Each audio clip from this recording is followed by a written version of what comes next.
It is redraft season. The 4th of July is gone. Officially, you turn the calendar towards redraft season. Tyler is swanning in here like we aren't already underway in this draft, but that's fine. You know, I guess he's probably had a more busy, enjoyable weekend than perhaps some of us. And this draft is underway. We're picking from the 106. Myself, Tyler, and Rich, for the first time in far too long, we're picking at the 106. This contest is a redraft contest. We are picking single quarterback, none of the super flex shenanigans. We will have to pick kicker and defense at some point, but we've got plenty of time before that. Rich, how you doing? Yeah, very good. I'm slightly disgusted that the first draft you've got me on this year, I'm having to draft a kicker and a defense. But yeah, apart from that, I'm all good. Tyler, we'll get to you in a second, but we're on the clock, boys. Christian McCaffrey, Brock Bowers, because this is tight end premium, Amon-Ra St. Brown, Jonathan Taylor, Ashton Genty, Trey McBride. What do we like? CMC or Bowers for me. I'll let you two decide if you want to dip your toes in tight end or go the best running back on the board in the first round. Rich? I'm very easy with either, to be fair. I don't have any real steer, so happy if you've got a strong preference. Well, let's take Christian McCaffrey. I mean, yeah, the efficiency concerns last year were pretty awful. Yards after the catch, yards after contact were dreadful. Yards per carry were pretty poor, but 129 targets or something daft? Like, you just can't really knock that kind of volume. Yeah, that'll play. Yeah. Tyler, how you doing? How was your July 4th? It was fantastic. We had brisket and brats and dogs and wings and loads of drinks, chilling at the pool, getting some sun. It's been a good day. I also, in true American fashion, was chopping at a tree root before the festivities, and my God, was I a slip and slide of human proportions with all the heat.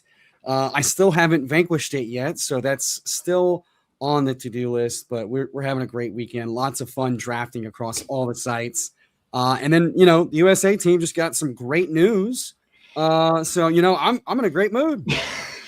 Outrageous. Absolutely outrageous. Did you have a Stump Fest celebration, Tyler?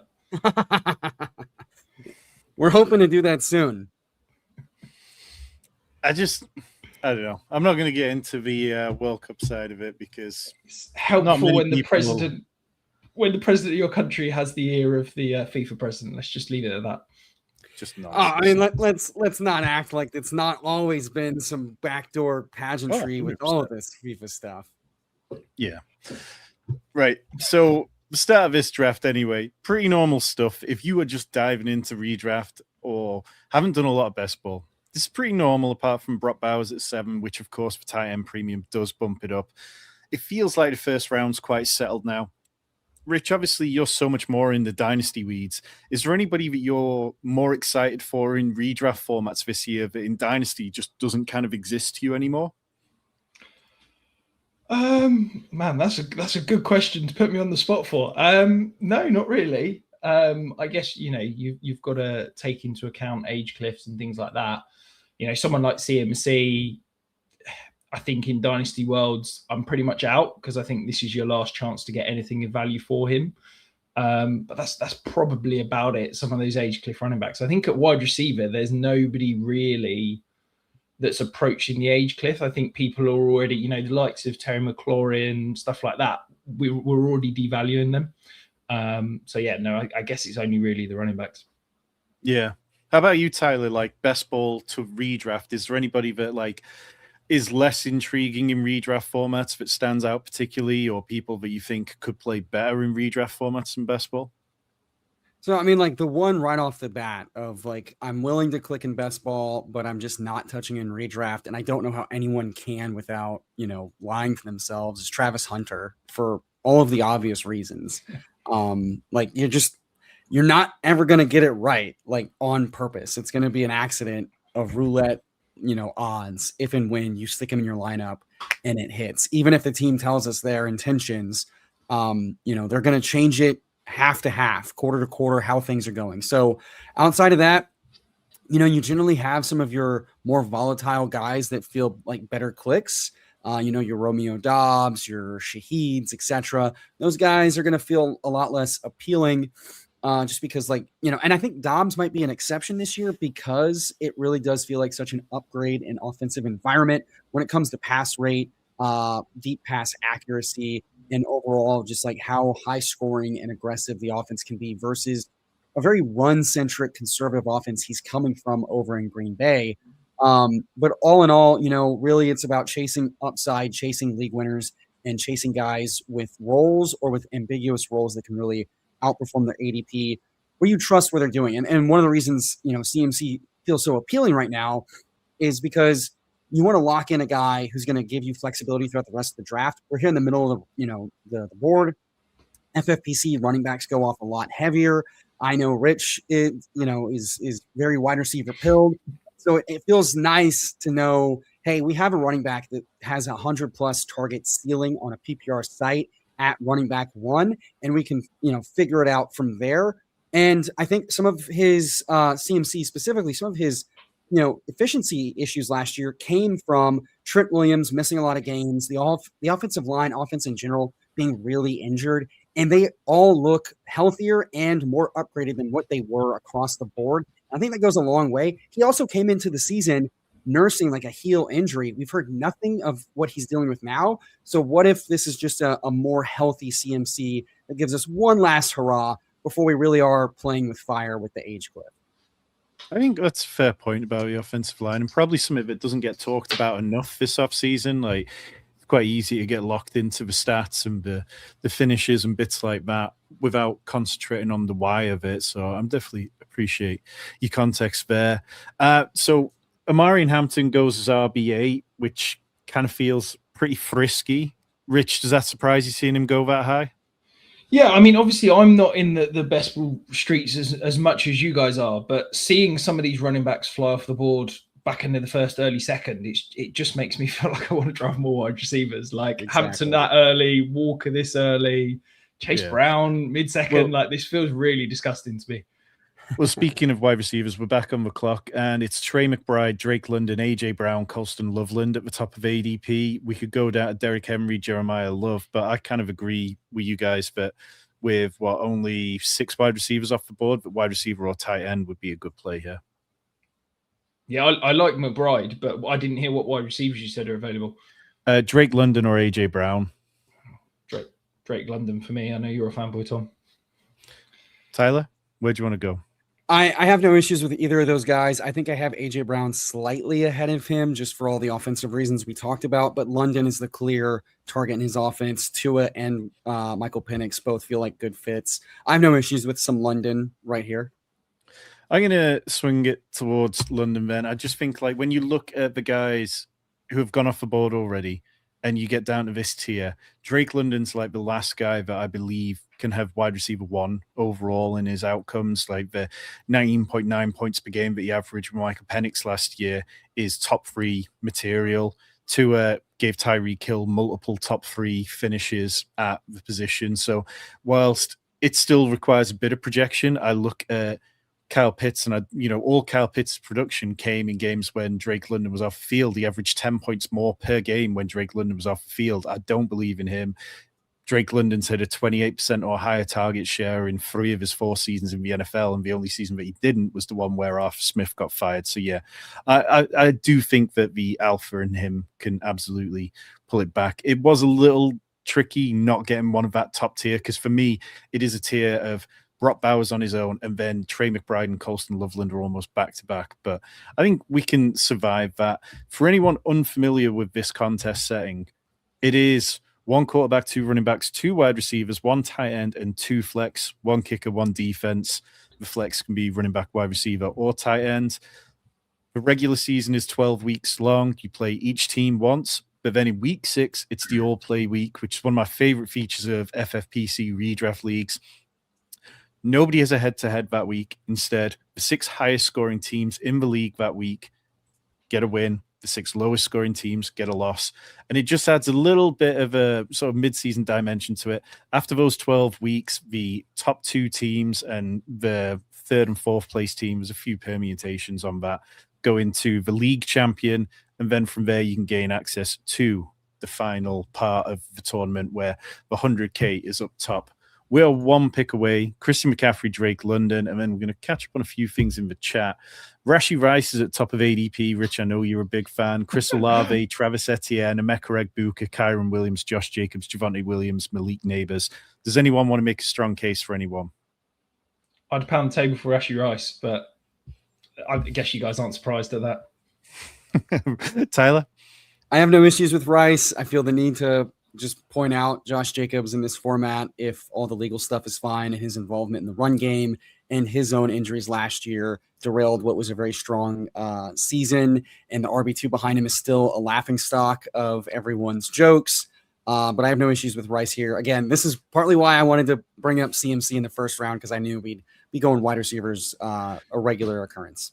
Yeah, I mean, we can push running back. Like, you look how heavy the running back side of the draft is behind us. I think, Jacobs falls sometimes. I don't love Rashi Rice, but I'll take Rashi Rice. I mean, it's hard to deny the kind of volume that he's had. So it's a fair one to mix in. And, I think it's always good to deviate a little. Look, there is unbelievable volumes of risk there. I think everybody can appreciate that. But you said that you feel Drake London's the last wide receiver that has wide receiver one upside. For me, I'd put Rashi Rice in that. When we've seen him fully healthy and on the field, he's been an absolute fantasy cheat code. So yeah, I love him at this value, but I appreciate this is pushing chips in and taking a lot of risk. And I understand a lot of someone I respect a lot in Jacob Sanderson over with ship chasing and his thinking work. And he's been talking all offseason about how, previously Rice was this fantasy cheat code, but we've seen IRL, the offense, struggling to, operate as he's the main engine of the offense. I'd push back a little bit with that and say, well, it hasn't helped the back-to-back years that Rice has been the engine of the offense. It's been with Matt Nagy as the OC, a not real functional running back in all phases of the game as they kind of pieced it together with Pacheco and Hunt and whoever else. And at the same time, an offensive line kind of struggling, a quarterback who has been horrendous the last few years as a deep passer, and without a true wide receiver 2 back-to-back years to truly unlock.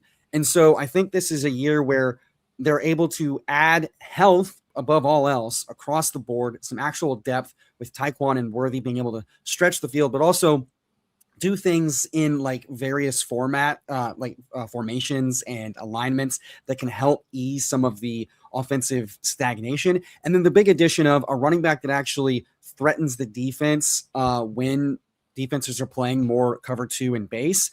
And so I think those things should help ease that. One of the things in Rice's favor as well is Mahomes coming off of a pretty bad double ligament knee injury, at least for the first few weeks of the season. He's tracking to play week 1, but I can't imagine that the quick passes are going away anytime soon. And all things being equal, Walker's not the most, success rate positive running back. And so a function of the run game is always going to be, especially in the Andy Reid offense, a quick pass attack that kind of functions as an extension of the run game with screens and quick pop passes.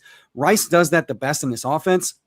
And in the red zone, this team throws a lot regularly, and Rice is still their best red zone threat from the standpoint of how well he plays versus zone, his size, his explosiveness, etc. So for all those reasons, I still am comfortable with Rice in the third round. As he rises up, that becomes a different risk analysis.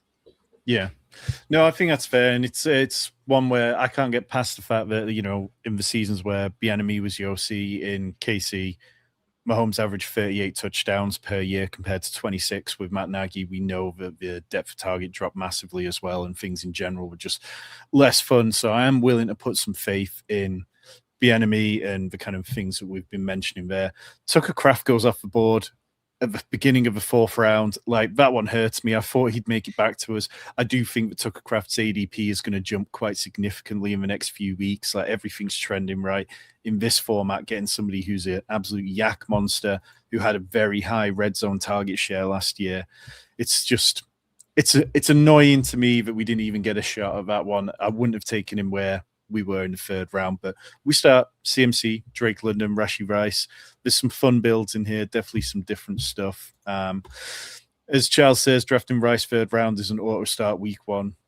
Got to hope that he's there week 1 and that everything's fine. But yeah, definitely. You haven't heard the good news? It's the most American thing possible. He was able to rehab in jail, and now he's a free man. Nothing says America quite like that.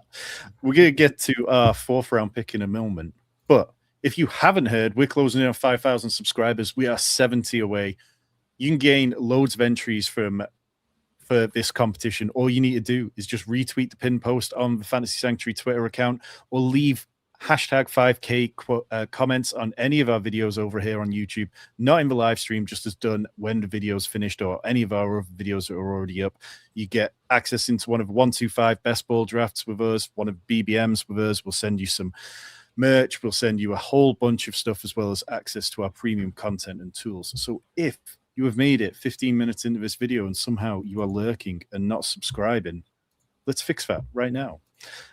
So I thought running backs would go a little easier on us, but Kyron Josh Jacobs, Travis Etienne, David Montgomery, and Javonte Williams all go off the board, leaving us in a little bit of a dead zone for running back. There's a couple of guys, but not particularly guys me and Tyler have been drafting a lot of. Cam Scatterbo, that's about it, right? Yeah, Cam Scatterbo is vaguely interesting. I know Meg in the chat, shout out Fanspeak, is very red-pilled on Cam Scatterbo. But we've got Malik Neighbors, Garrett Wilson, Zay Flowers, Lad McConkey, T. Higgins, Quinshon Judkins, Terry McLaurin, Jalen Waddle, Trevion Henderson, DeAndre Swift.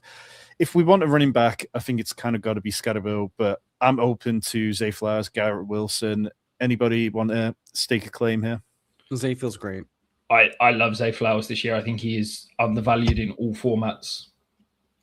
And Zay Flowers it is. Yeah, I mean, you look at what went wrong for the Ravens last year, and it was horrendous on so many accounts. Like, they just couldn't get anything going on in the red zone in particular. Lamar Jackson was one of the worst quarterbacks in the league in the red zone. I think he ranked 35th out of 36 quarterbacks in accuracy rate. Completion rate when it came to passing down there. But so much of that was down to the offensive line. He had a 62% pressure rate in the red zone, which was 9% higher than any other quarterback faced, a 12% sack rate. And then when the ball did get out, his pass catches had a 16% drop rate. No other quarterback suffered a drop rate that hard. So it's hard to not see some positive regression coming down there. Rich, is he somebody that you're actively trying to buy in dynasty leagues at the minute? Yeah, I talked about this on Twitter a couple of weeks ago. Like, his valuation is just completely wild in terms of this is a guy that's still young, going to get extended this offseason, tied to an elite quarterback. I think going to see a big offensive coordinator upgrade. Appreciate I'm, the Declan Door fanboy. But he's also a guy that, let's be honest, finished as a wide receiver 1 last year, had a good season, and he's being valued as a back-end wide receiver 2 in Dynasty. And I mean, I don't even know what wide receiver he went off here, but that's solid wide receiver 2 territory. It just feels wide receiver 17. Yeah, it feels egregious, the valuation of him, and I think it's just people not understanding A, what this Ravens offense is, but B, how good Declan Dore's going to be. Yeah, it's to me, people should be more impressed by the fact that he managed to finish as a top 12 wide receiver despite only getting like 5 touchdowns. We know he can score the touchdowns. We saw it in week 18. It just didn't happen for fantasy. But yeah, I'm very much okay with it. We got our guy Haynes in the chat, one of our very valued YouTube members. Slot 3 and 4 with no running backs too, so likely another 4 or 5 go off before we pick again. So far, it's been okay. Zay, T. Higgins, Jalen Waddle, Lad McConkey, Garrett Wilson, Malik Neighbors, and Christian Watson. Malik Neighbors going as wide receiver 22.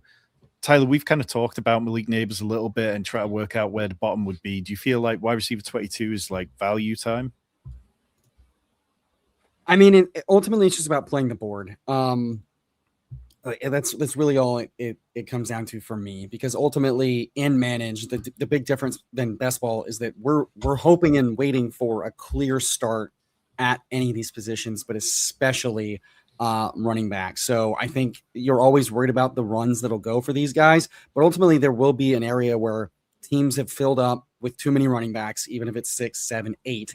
And there will be guys we're going to be taking, and there's going to be guys that are not drafted that we're going to be in on, attacking on the waiver wire, attacking throughout the season to fill that RB2 spot. And ultimately, filling the RB2 spot is the easiest game to play in managed fantasy across all formats, because it's ultimately about just chasing opportunity and volume. And every year that will present us an option to do so. Yeah. Okay, that's fair. Cam Scadaboo and Christian Judkins go before us. DeAndre Swift goes as well. So if we want to go with a running back, then it's Trevion Henderson, Bucky Irving, Baishal Tootin, Jadarian Price. If we want to stay wide receiver, it's DJ Moore or Rich's favorite guy, Mike Evans, Devontae Adams, Roma Dunze, or we could reach down and get Harold Fannin or Sam Laporta for the tight end position. What do you guys like? I think Tootin or Bucky feel really nice here, and I have Tootin slightly ahead of Bucky right now, personally. I'm fine with that. Okay. No love for the tight ends there, Emo? So my thinking is like, we could have pulled the trigger on McBride, who goes a full round after Bowers, but in the formats I play, whether it's PPR or half PPR, the gap between Bowers and McBride grows every day. I'm watching him across all sites slowly fall as Brissett doesn't come, report to camp, which is bound to happen. But the risk of the quarterback that's starting this offense, and quite frankly, the implosion risk of this offense increases every day. That this is a new offensive scheme with an eye towards the future and not on this year. I'm a little surprised the Cardinals haven't kind of given in to Brisket yet, which to me builds more and more risk that it's Minshew and it's Beck, and those things don't bode well for a top end tight end. And now that we've kind of had some weird cluster and runs, I'm personally going to just play. We're going to get someone that falls to us at this point as other positions get runs. And let's not get too ahead of our skis with that. Let's stay in structure and be able to get a year 2 running back with Tootin's upside. I think it's my Fantasy Life's Xfinity stealing points with Dwayne McBride's, Dwayne McFarland's projections, as well as a bunch of other sites have Baishal Tootin like median scoring very in line with guys like Monty and Swift, but with upsides that slightly outweigh him right up there with Hendo because of the pass catching, because of the offense and the goal line roll. With all the C-Rod wonky news stuff, we're still not sure what the foot injury was. It feels like a much, much clearer click for Tootin than Bucky, who is quite frankly getting squeezed for the passing role from Kenneth Gainwell and potentially the goal line role with Sean Tucker at any given point. That is real risk with a guy who really only has like efficiency from like a juke and missed tackles force rate and nothing really else to his profile. I'm willing to just say, let's bet on the young guy in a offense that has been a boon for fantasy at every position. Yeah, I think RB24 is fine for Bucky Irving. I've got no problem with that. Like, yeah, we're heavy on Kenneth Gainwell around these parts and kind of have been pretty consistent on that. But he did have 20.3 touches per game last year, 1.56 yards per route run, which is better than most of what Gainwell's done throughout his career. So if we want to talk about regression for other people and positive regression, negative regression, whatever, it's only fair to point out that Gainwell could also have regression without Aaron Rodgers around. So I think I'm fine with that. As Martin asks, I thought Brisket was named the starter. He was named the starter, but it's also quite tumultuous about what's going to happen there. Wow.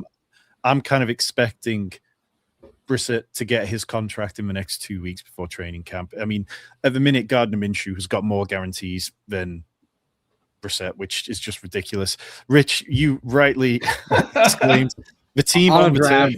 The team on return is auto drafting. All 6 of their picks so far are auto drafts. You can tell with a little asterisk by them. But yeah, James Cook, Devin Achan, Kyle Pitts, Tucker Kraft, Harold Fannin, and Sam Laporta.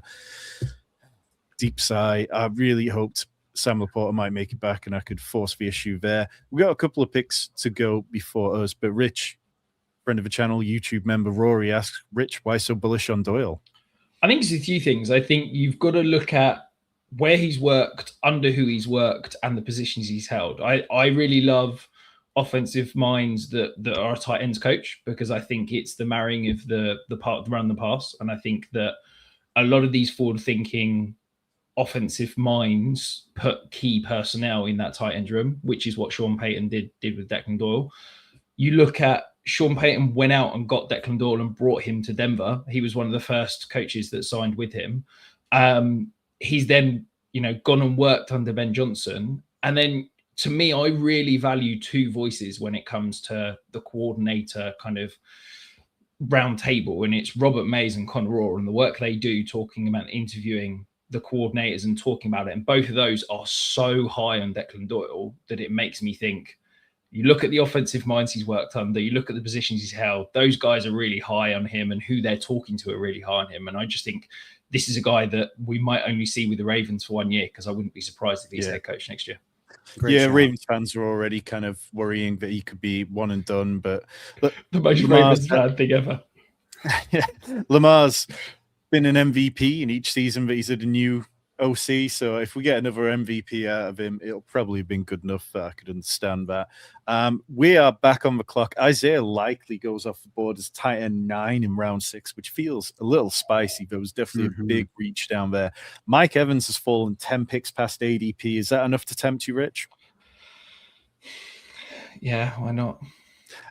The other options we've got: Jadarian Price, JMO, Brian Thomas, Marvin Harrison, Parker Washington, Jordan Tyson, or Drake May, Tony Pollard.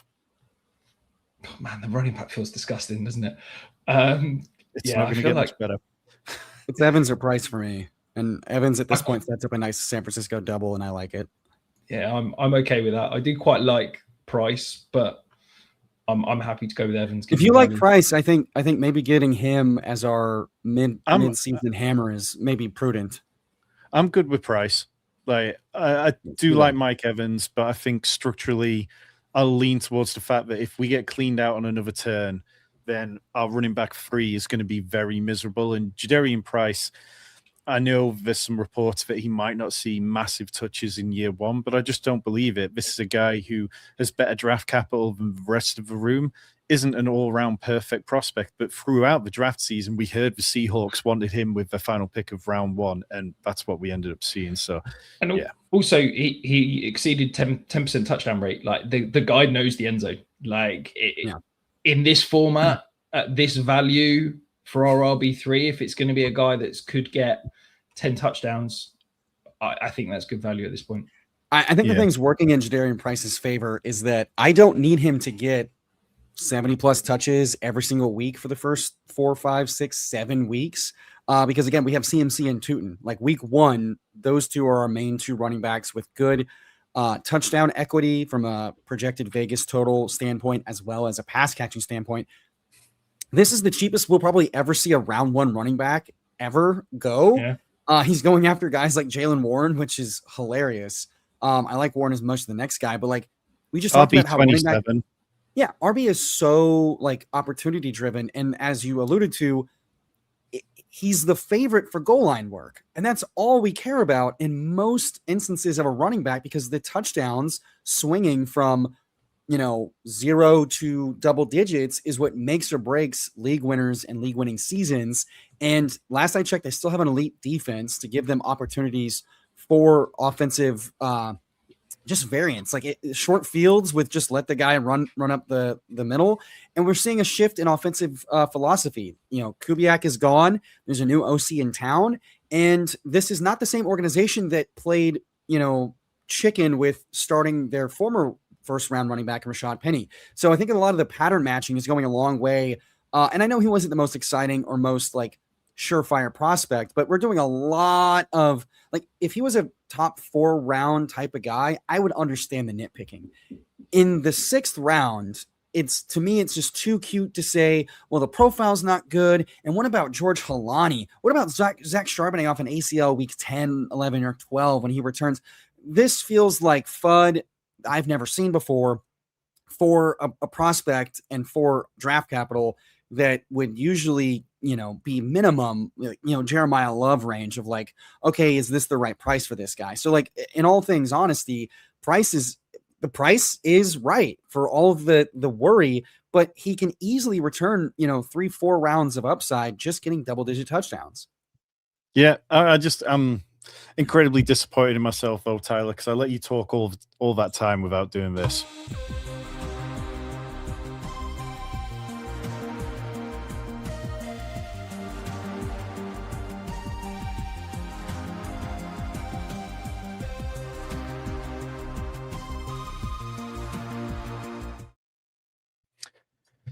Got to be done. We see Jonathan Brooks and Rico Dowdle going off the board after Tony Pollard. So I'm pleased that we took Jadarian Price because it did feel like that run was coming. George Kittle goes. I would have quite liked George Kittle to fall back to us, but it was probably wish casting a little bit. But this feels like a good start. Christian McCaffrey, Drake London, Rashee Rice, Zay Flowers, Bishal Tootin, and Jadarian Price. Going to get to a couple of questions in the chat in a minute. But Jonathan Brooks going at RB30. Are you coming around at all, Tyler? No. Right. I thought you meant for Brooks, the answer is no. For Price, yeah, no, that was absolutely the click there. Kincaid bums me out. Kincaid would have been a really nice click there. Yeah. Right. We're back on the clock. Rich, you might want to unmute yourself. Parker Washington, Drake May falls to us about 6 spots past ADP. Ramondre Stevenson, Alec Pierce, Chuba Hubbard, Travis Kelce, Chris Godwin, DK Metcalf, Jaden Daniels. Anyone want to make a call for one of the quarterbacks or one of the wide receiver running backs? What are we feeling? Do we think, given 7, 8, 9 have got quarterbacks, do we push it around? I in managed, I push the quarterback every time. Yeah, frankly. I mean between Drake May, flex. Yeah.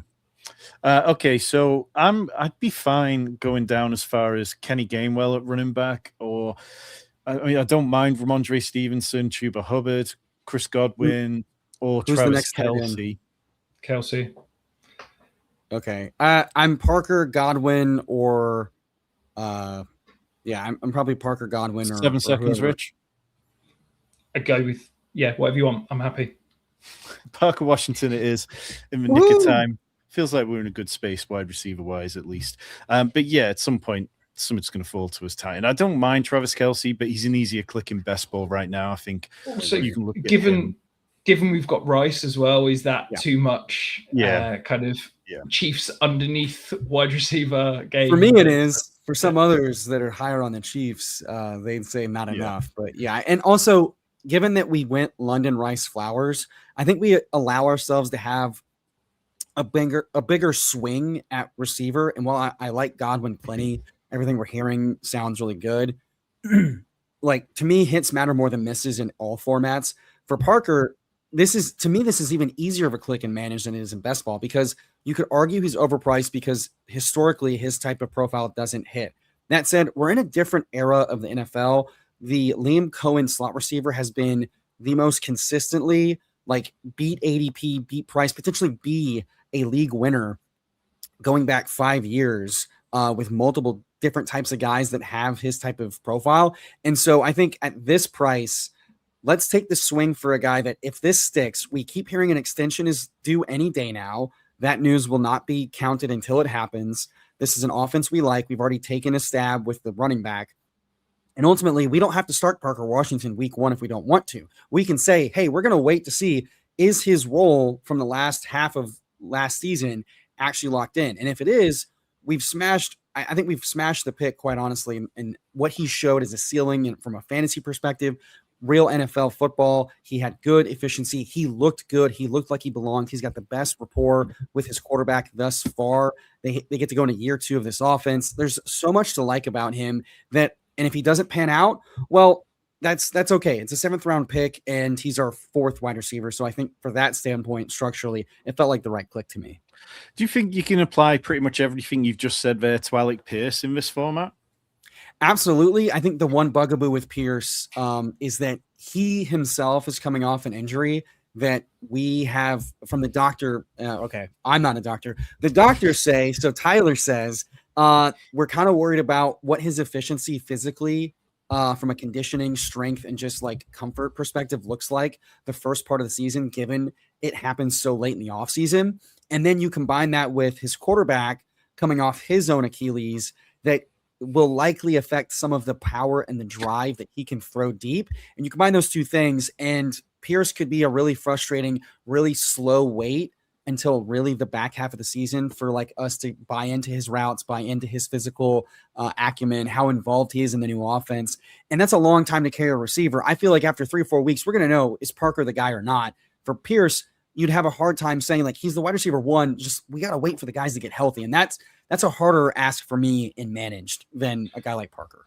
And I think even if he is healthy and producing, he's going to be a difficult click every week, just given the nature of his role in terms of, we know he's not going to be a high volume guy. We know he's going to have a high ADOT, and there's going to be some weeks where it just burns you. And in managed, that's tough. But before we dive on, can I hear more of Tyler saying Achilles, please?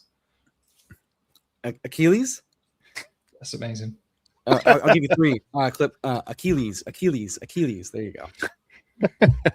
Just one less big on Alec Pierce. Like, it's just kind of hard for me to move past the fact that almost half his receiving yards last year came on plays 20 yards downfield or more. Like, he was so incredibly efficient. I do worry that he might come back to earth a bit, and maybe he can offset that by seeing better receiving volume because of a contract he got him. We got 2 picks before us, but this is topical. So Charles is asking, would you click Harvey in this format, or would it be too hard to guess when to start him? Rich, do you like RJ Harvey in redraft with him falling down in ADP? Yeah, I think at this point the value is okay because you're clicking him as a flex at best. I think at that point I'm comfortable with it. If I'm having to start him as RB2, I'm a little bit uncomfortable. My one last point on the Alec Pierce thing as well is that Daniel Jones was a right Achilles tear. That's the plant foot. That always worries me pushing downfield even more. I'd be more worried if he had a weaker arm, but it's not great for like the deep stuff where Pierce can really smash. Like putting him in your roster any starting week because he can go 30, 40 points is exciting. If that ceiling is lower for the first half of the season, that's not as enticing. We are on the clock, though. Yeah, we're getting wiped out at tight end. It's tight end 16 already. The next guy in ADP is Chigakonkwo, who's 20 picks away from us in ADP. I don't feel like I really want to push Chigakonkwo up by 20 spots in ADP. We got Jaden Daniels, Kenny Gainwell, Michael Pittman, RJ Harvey, Rashad White, Quentin Johnston, Cortland Sutton, Mekhi Lemon, Josh Downs, J.K. Dobbins. What do we like, gents? I'd rather push tight ends, even if we end up taking 3 or 4 late and we just play the tight end merry-go-round. I can't and hope something pops on waivers. I can't bring someone up 2 rounds. Agree. Kenny at this price feels really, really interesting. Sublime. Agreed. Yep, that was exactly who I was hoping you would say. So quarterback has fallen a little bit. We're through 8 rounds, and we've only seen 4 go off the board. Obviously, in best ball by now, this is like the range where everything goes a little bit crazy. But we've still got Jaden Daniels. We've still got Caleb Williams, Justin Herbert, Jalen Hurts, who is just getting buried in redraft, Trevor Lawrence, Dak Prescott. And I know between us that we're all high on a decent amount of those guys. So happy to keep pushing that one for a little bit. Into round 8 with Christian McCaffrey, Drake London, Rashee Rice, Zay Flowers, Bashal Tootin, Jadarian Price, Parker Washington, and Kenny Gainwell, approaching like the halfway stage of this first draft. I can only assume that everybody who's watching live with us has already hit the like button. Remember, after this draft, we'll have a little bit of an interlude whilst waiting for the second draft, which will be in the 125 best ball tournament. I believe there is still, no, it literally just filled, as I said that, with the Influencer 101. As well. So Tom finally gets an early pick. We love to see. Well, there we go. And with the thumbnail on this one, with Bijan Robinson asking if he's the 101, I imagine we can talk a little bit about that one. It's gone RB heavy at this point. This is the range of the draft that in the Zero RB article I put out this week, I said I wanted to double tap running backs. Guys like Blake Corum, Kenny Gainwell, RJ Harvey, Rashad White, Cal Mononga, J.K. Dobbins are all perfect for that. Tyler, how do you kind of think structurally we need to finish up with 20 picks in this draft? Obviously, we can play waiver wire for things like quarterback. We need to take a defense and a kicker, but we can always rely on finding better options there as the season goes on. But structurally, with 20 picks, what do you think we probably need to finish this out over the next 12 picks? I mean, so thankfully we've made sure we have a really strong high ceiling receiver room with some nice depth options with really, really interesting ceilings and really solid floors as far as having confidence in starting them in managed in PPR. At running back, we're a lot more robust than what I would have expected, and I feel great about it. Guys with pass catching ceilings, guys with goal line roles, and a guy like Kenny Gainwell who goes a lot higher, usually in the 7th round in these formats specifically. So getting a guy with his pass catching upside, his goal line potential, given he did take away some work from Jaylen Warren last year, feels really good. Structurally, we're going to take a lot of shots at tight end to try to unearth a league winner.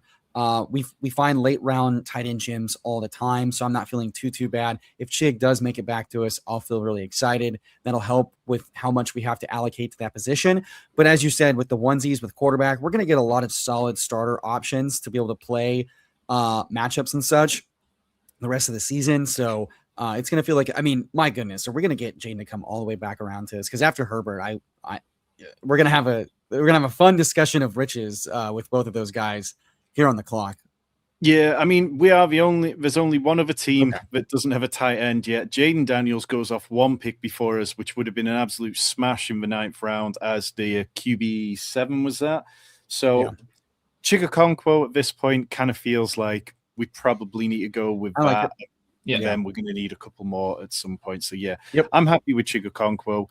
You look at the draft now and 7 of the teams have got quarterbacks, so it'll be interesting to see how the rest kind of plays out.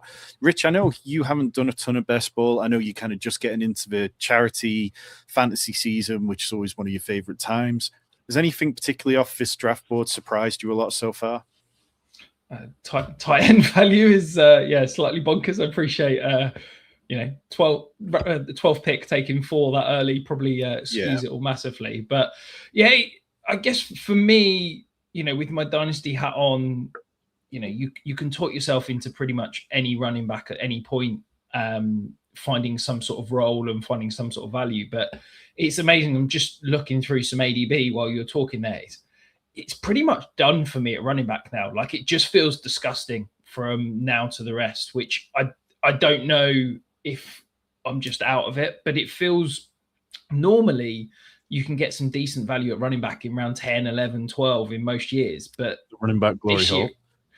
Indeed. This year it feels so much earlier. And that cliff feels like it's pushing up. And I don't know if that's because running backs are going earlier. Obviously, we've had a couple of years where running backs have hit round 1, round 2. So there's a lot more running backs being pushed up into round 2, which probably pushes them all up across the board. But it definitely feels like that running back depth isn't there like it used to be. Yeah, it's really tricky, and you end up with, normally in best ball you end up with this glut of quarterbacks that go between round 8 and round 10 as well, which then people like to be done at running back before they get to those positions. And it's really, I haven't felt comfortable with ADP pretty much the entire season until I started pushing a few more 0 RB builds lately. And I'm happy to kind of lean into that at the minute, because I think that whilst they're going to look like shit, as long as I hit the pocket of running backs between round 7 and round 10, I'm kind of fine with it. I mean, Keaton Mitchell goes off the board as RB39 at the back end of round 9. Jalen Hurts goes as QB8. I've got to be honest, guys, I was hoping Jalen Hurts was going to fall to us in this round. Rich, I know as our resident ball knower, you're not a big fan of Jalen Hurts, but at QB8, are you willing to draft him this year? Yeah, I mean, the problem I've got in a managed league is that guys like Justin Herbert, Dak, Trevor Lawrence, like, I'm so in on them. And if you're telling me I can get those 2 rounds later, I'm fine with it. I struggle to see Jalen Hurts' ability to process and throw between the numbers ever improving at this point in his career. And I do genuinely worry that there could be a point where the Eagles kind of had enough. Now, do I think that's going to happen this year? No. But to spend this on a guy that I don't believe in as a pocket passer is difficult. And I'm basically reliant on touchdowns with his legs for fantasy value rather than through the air. 85th out of 88 eligible quarterbacks in percentage of throws between the numbers below 15 air yards over the last 5 years. But among those quarterbacks that have had 100 pass attempts in that period, he's got 4th lowest off-target rate on those passes, the highest touchdown per attempt rating, ranks 8th in completion rates of those areas. So if the new OC can pull more out of it, I think that there is reason for optimism. But yeah, unless he gets back to the tush pushes, we saw. It's not that he can't throw over the middle, it's that he doesn't. That's the frustrating thing. It's the amount of times you see wide receivers running open over the middle and he just turns them down. Like, it's almost like he's got the yips doing it. It's insane. But then, the Eagles clearly want to address it. 2 of their first picks in the draft were a slot wide receiver and a tight end that runs down the seam. Like, they're throwing resources at trying to give him weapons between the numbers. It's put up or shut up for Jalen Hurts, I'm afraid. We're one pick away, and the guys on the clock are Trevor Lawrence, Xavier Worthy, Ja'Cory Krosky-Merritt, Jordan Mason, who's had a bit of buzz for the last couple of days, Jordan Addison, Dak Prescott, Matthew Golden, Tyrone Tracy, Casey Concepcion, Jackson Dart, Brock Purdy, Jaden Higgins, Patrick Mahomes. I'm kind of fine pushing quarterback because I think this is like a pretty solid tier. And who's it tight end? Well, tight end is the position I want to go to, and Juwan Johnson or Kenyon Sadiq are the names at the top. We're not drafting Sadiq. I'm sorry. I'm throwing my body in front of that one. The guy's not even on the field yet. Like, no. We all like Juwan Johnson, don't we? Yeah. Can I just throw out Jordan Addison? Like, the guy's talented. Okay, last year was a mess, but he's now got a competent quarterback. I just don't think that wide receiver 5 over tight end 2 in this format is the immediate need. I like Addison. I think he's one of the most more interesting volatile guys to start. He'd probably be someone that we are interested about starting on a hot streak late season. But I think Juwan right here structurally feels like the pick. Lock it in. Juwan Johnson is our tight end 2. And Charles asking the most important question of the day. What's the brew of choice today? It is a Beavertown Pillow Hazy Double IPA, 8.3%. We're rolling with the nice stuff today. Decided that I needed to treat myself to some nice beer before buying a new boiler, which is going to take all my free money for the significant future. So yes, one last weekend of good beer before going back to the cheap stuff. What brand of boiler are you buying? The ex-wife? It's taking you for everything you have. I'm buying something that I definitely don't want to buy, but yeah, does Tyler even know what a boiler is in Houston? Come on now. You don't need heating, right? Come on. The other thing that's fun about Juwan is that just straight back seamless, Rich, seamless. The thing that's fun about Juwan is that he's kind of one of the few handcuffs in that if either of Olave or Tyson misses time, he steps up as the de facto second target, especially in the red zone, especially in this Kellen Moore offense from a target consolidation standpoint. So his ceiling and floor is definitely in question if both Tyson and Olave are healthy. But right now, Olave is dealing with a blood clot issue. It could actually affect his strength and conditioning for at least the first part of the season. And then Tyson, they're still managing this hamstring injury. He's still yet to fully get on the field yet. So it's going to feel like a very clear decision when to start Juwan, if to start Juwan. And in tight end premium, he could easily be one of the more interesting flex spots at any given point in the season. So then we see a run on quarterbacks, but to me, it's a very flat tier as far as floor and ceilings for Lawrence, for Prescott, for Dart, for Purdy. So I felt that we could definitely push quarterback given I like a lot of these guys. Yeah, I was very much fine taking the risk there. Rich, I know you'd be gutted to see Jackson Dart go off the board. Yeah, absolutely devastated. I'm genuinely a bit annoyed that Trevor Lawrence and Dak Prescott have gone, but yeah, I couldn't be happier to see Jackson Dart go. Yeah, QB 9, 10, 11, they're all kind of around that range, and it feels fine and feels fair and good value anyway. Rich, I'm going to throw this one to you. Christopher asking Brazil or Norway, who gets to win? Look, I'm naturally contrarian, but I really think Norway have got a chance. I think Brazil showed a real weakness, particularly against Japan, with crosses into the box. So I think that we're going to see Norway get the ball out wide a lot. Erling Haaland's going to have 3 or 4 headers. I reckon a sneaky little 3-1 to Norway is my shout. There we go. Heard it here first.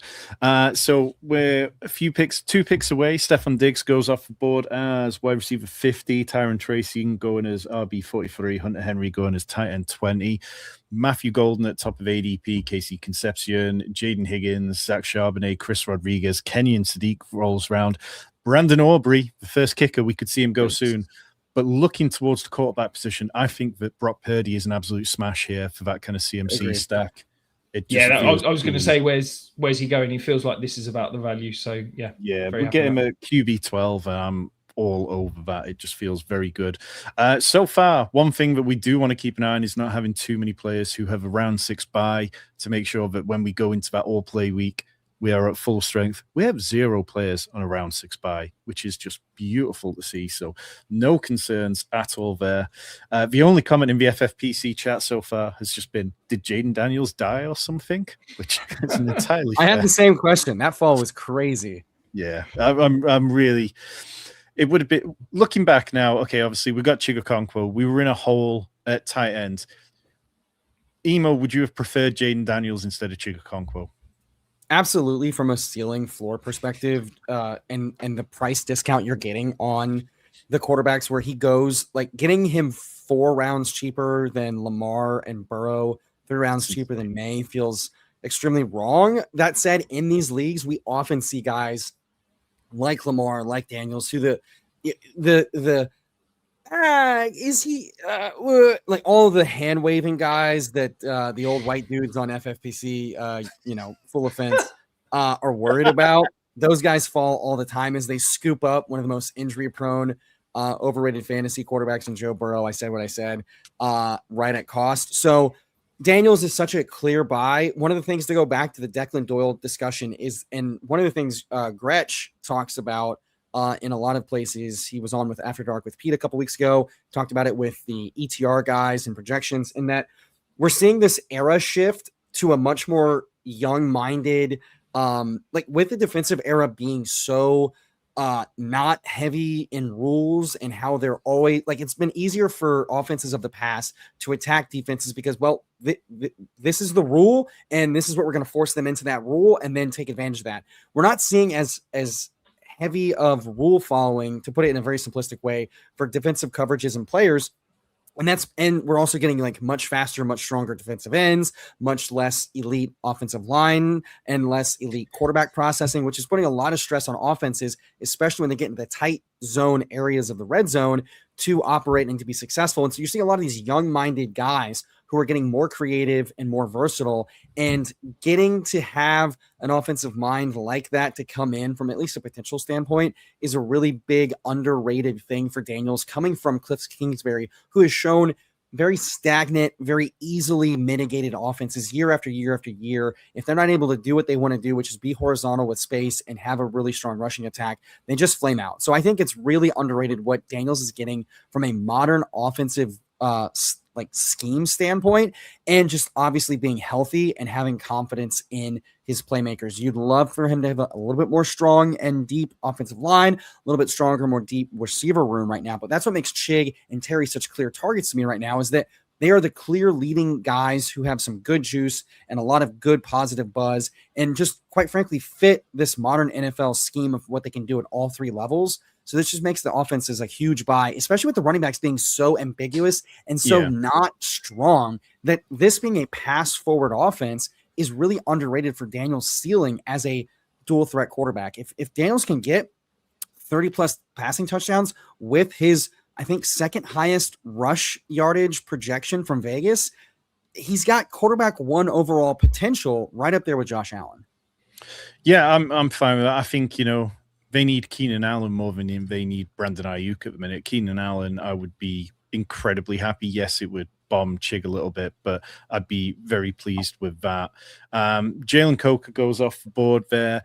We are watching a Brandon Aubrey slide. He has fallen 3 picks past ADP. The team on the turn decided to take their 5th tight end in Kenyon Sadiq to have Kyle Pitts, Tucker Kraft, Harold Fannin, Sam Laporta, Kenyon Sadiq. At a certain point, they could end up having to drop some of these to waivers. Like, I would love that. Yeah, they're dropping Sadiq immediately. Let's be honest. Well, there we go. We can put our $1,000 fab budget straight onto Kenyon Sadiq nice and early. We got 2 picks away, but I need to remind you guys, if you're enjoying this draft, we're drafting one of these bad boys with the Discord. Last year, we progressed through the $35 FFPC Superflex contest into the playoffs, and we came away with a $125 credit. Our Discord members will be drafting one of these, and it is like a modicum of the benefits that we give our Discord users. So if you are a member and you're not already in the Discord and you don't have the link, it's on YouTube in the perks section, but drop me a DM on Twitter, drop any of us a DM on Twitter. We'll make sure you get in. You also get access to the website where Rich is busy vibe coding tools faster than you can, take your cock out and go for a piss. It is insane the stuff that he's coming up with over there. You get all of our rankings, the trade calculator, all the Dynasty tools. So it's never been a better time to become a Fantasy Sanctuary member.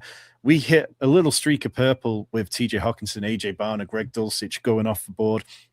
I could have been twisted into Greg Dulcich there, but we've got Brandon Aubrey, kicker, Jonah Coleman, Matthew Stafford, Khalil Shakir, Bo Nix, Tajee Spears, Woody Marks, Dylan Sampson, the Rams team defense, Kyler Murray, Houston team defense, Tank Bigsby, Rashid Shaheed, Jalen McMillan, Tyler Algier, or Dalton Schultz is the next kind of tight end. What do we like, guys?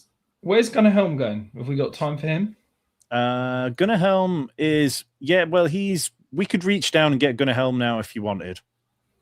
Should we push him another round? I'm Schultz over Helm personally, and I think Schultz here is a really strong late 3 tight end build for us personally.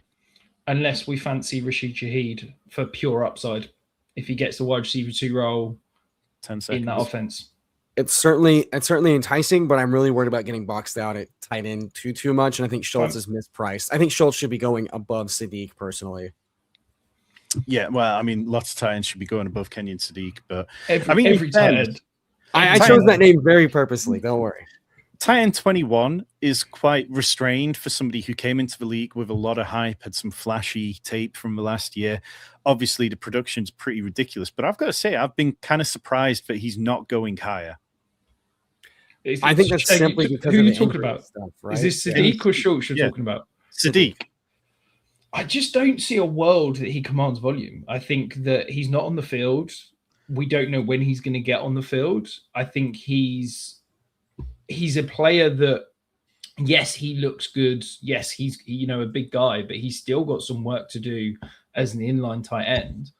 And Mason Taylor was useful last year. And I just don't think he's one of these first round tight ends that we're going to see immediate volume for. I think that this is still going to be a Garrett Wilson led offense. I think there's, look, I appreciate I'm a Jets fan, and yes, the offense is probably going to be rubbish, but there's actually some competent weapons now in the rest of this offense. Like AD Mitchell looked all right down the stretch. Garrett Wilson is legit. Like, Omar Cooper as a gadget, force the ball in his hand kind of guy is interesting. I don't think we're going to see 70 plus targets for Kenyon Sadiq. So a guy that I'm going to have to sit on my roster for 4 or 5 weeks at best and doesn't have league winning upsides, he's not a guy that I'm happy drafting. Okay. You, as the Jets fan, if you're out on it, I'm fine with it. Go on, Tyler. You look like you want to say something with 2 picks. I don't have a lot of Sadiq. My pushback is that in the creative, artistic mind that I can whip up a bull case, it's that Garrett Wilson gets another injury, or Cooper's just not very good, and Sadiq is just the de facto second receiving option. And his yak is he just runs pure on explosive plays, and he runs into enough matchups with weak enough defenses where he does just command. Again, not that you feel good about it, but he just straight up surprises us as a guy who has a really strong athletic profile. At his cost, that's like the 10% outing I can see from a creative perspective, but I would agree with you at median. I don't want to invest too much into, an offense that added a lot of mouths to an already poorly projected offense. Okay, we're back on the clock. Jonah Coleman, Khalil Shakir, Bo Nix, Rams defense, Tajee Spears, Kyler Murray, Rashid Shaheed. I'm sorry, Shakir's too cheap in this format. Rich? I'm fine with that. Yeah, I mean, I ban table for Shaheed still, but I agree. Shakir's too cheap. I think in redraft, I'd probably just lean towards Shakir slightly, so I'm good with that. The only other conversation point, I'll take Shakir, so we've got that locked in as our 5th wide receiver. But do you guys feel tempted to take another quarterback in the next couple of rounds? We've got Tyler Shook, Kyler Murray, Jared Goff still on the board. Interesting fact about Jared Goff. He's projected to lead the league in passing yards this year, but yet in single quarterback leagues, he's going as QB 16 and not even getting drafted in stuff. Is that an oversight, Rich, or is that just Jared Goff just isn't as fantasy viable as the guys ahead of him? It's just pretty disgusting, isn't it? Let's be honest. You're drafting a guy hoping for touchdowns. It's not fun. The one thing I would say is that looking at the 49ers early season schedule, I do wonder if we want another quarterback, just because I think 3 of the first 5, we're probably looking for an alternative starter in terms of they're playing the Rams week 1. Obviously, that's the Australia game, isn't it? So are we comfortable starting Brock Purdy on the other side of the world? My answer is, did Aaron Donald come out of retirement yet or not? Because if the answer is yes, then my answer is I'm shitting my pants. Please give me anyone else that doesn't have to go against that monster. Yeah. And then, I mean, week 2, we got the Dolphins. Week 3, we got the Cardinals. We're locking and loading with Purdy then. But then week 4 and 5, we got the Broncos and the Seahawks. So that's probably the 3 best defenses in the NFL in the first 5 weeks. I think maybe we need another quarterback for that early stretch. And that's partially why I think, guys, allow me to jerk ourselves off real quick. We have done beautifully in not overreacting and playing the pockets. When I look at this draft board, we were able to get 4 very solid running backs with 4 very solid ceiling and median cases. We've not had to panic and draft any of these shitballs late. Now we get to just take some upside darts as we would like. We didn't get too worried about tight end, and we got 3 of some of my favorite year over year, but especially this year, floor and ceiling cases for tight end punting. Schultz and 12 personnel with just a more grounded, them having to play a lot of 11 the last 2 years because of injuries has not been what the Texans want to do. They want to be more of a 12 personnel offense that benefits the tight end. And with Schultz extension last year and the way he was actually running like legit perimeter routes late in the season and showed really good chemistry in the red zone with Stroud as like his safety blanket goes a long way, I think, for how him coming off that season and being priced this cheap doesn't make a lot of sense to me because usually those guys go too high. And then we're able to get, like, after avoiding receiver for 5 rounds, getting a guy like Shakir to be a pretty solid flex start as a PPR scam guy, especially in the event that he didn't have tightrope surgery, so physically there's no concern there. That's a possibility. And if anything happens to Kincaid or DJ Moore, much like our Jawan Johnson thesis, it becomes a very clear start for Shakir potentially as, well, the routes and the targets feel like a really solid bet there. We get our double-stacked quarterback, and I agree with Rich that given a mid to late quarterback that we take, it opens us up very easily for taking an upside shot. Bo Nix going to the auto drafter is annoying because that would have been a really fun guy to grab. But now we just look at, weeks 1, 4, and 5 for quarterback matchups to play some of those early matchups with nice upside. And ultimately, we have a very strong roster with a really solid construction and maximum flexibility as we hit the last few rounds. Yeah. Tyler, more importantly, though, Rory wants to know, what's your England-Mexico prediction? Well, considering that Mexico are the slight underdogs in this matchup, but you really can't outprice grit, determination, and look, no one's going to be surprised when I say that I love Latinas. And so it would pain me to root against my fellow Mexican brethren. I didn't want to say anything bad about Brazil because, again, that ass is what I'm going to bet on year in and year out. And ultimately, this is, the US's weekend, and I would feel like a traitor to my cause if I was to say that my expectation of England this weekend is to do nothing but make us smile to ourselves in jovial spirits as we see our fellow Southern brothers and sisters absolutely whoop some ass on the footy. So I'd say that's what I'm rooting for, is for Mexico to make it lively. And because ultimately, selfishly, as a Houstonian, I want to show up to Taco Tuesday at my favorite hole in the wall and them just be giving out free margaritas and tacos because they just crushed. That's my selfish dream, quite frankly. So that's what I'm hoping to see. Hey, I mean, look, you put forward a solid case for it. And whilst I couldn't care one way or the other, I mean, it should be interesting to wake up to it. Chris, for making a solid point. Don't you lie. Can't say I couldn't care one way or the other. That's just outrageous. That might be the worst thing I've ever heard you say. Well, right. We'll come back to that, Christopher. But golf feels like such a great the amount of time I've spent in my life dealing with tournament England, only to be disappointed, only to be let down, only to just watch them play down to their opponents on so many occasions. It is not something I enjoy anymore. I don't enjoy the VAR. I don't enjoy the water breaks. I don't enjoy so much about football that I used to love. And yeah, for me, it's just a sport which I can't watch anymore. I find it deeply frustrating to see what it's become. I think that it's a far more skillful game than it was back in the 90s and early 2000s when I kind of felt like the most affiliation I had with it. But we're back on the clock. Would we like Kyler Murray as our second quarterback? Can I just throw Jared Goff out in terms of week 1 schedule? Saints, week 4, 5, we got Panthers, Cardinals. I mean, That works. If we're saying that fits quite nicely with Brock Purdy for that early season. Well, I'm good with I like that. Kyler doesn't have, and Goff doesn't have the bench risk that Kyler does late season. Well, And I think then we've pretty the much got Vikings. ourselves a quarterback pairing that we can run with pretty much the whole season as well. Agreed. Yeah, So, Vikings have got Packers week 1, Dolphins Yeah. Saints. So yeah, I don't like that Packers week 1 matchup. And as Christopher said, Jared Goff could be this year's Stafford, easiest schedule on the year, hurt players in the defense. I think Drew Petzing's going to be a positive for that offense.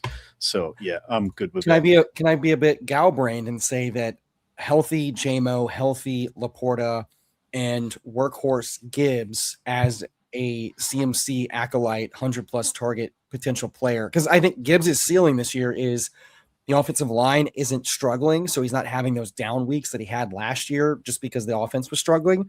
So healthy, slightly more depth added to the line, a really good run and tight end coordinator coming in to help with Daddy Dan Campbell being in the back wings to take over and just make this offense go.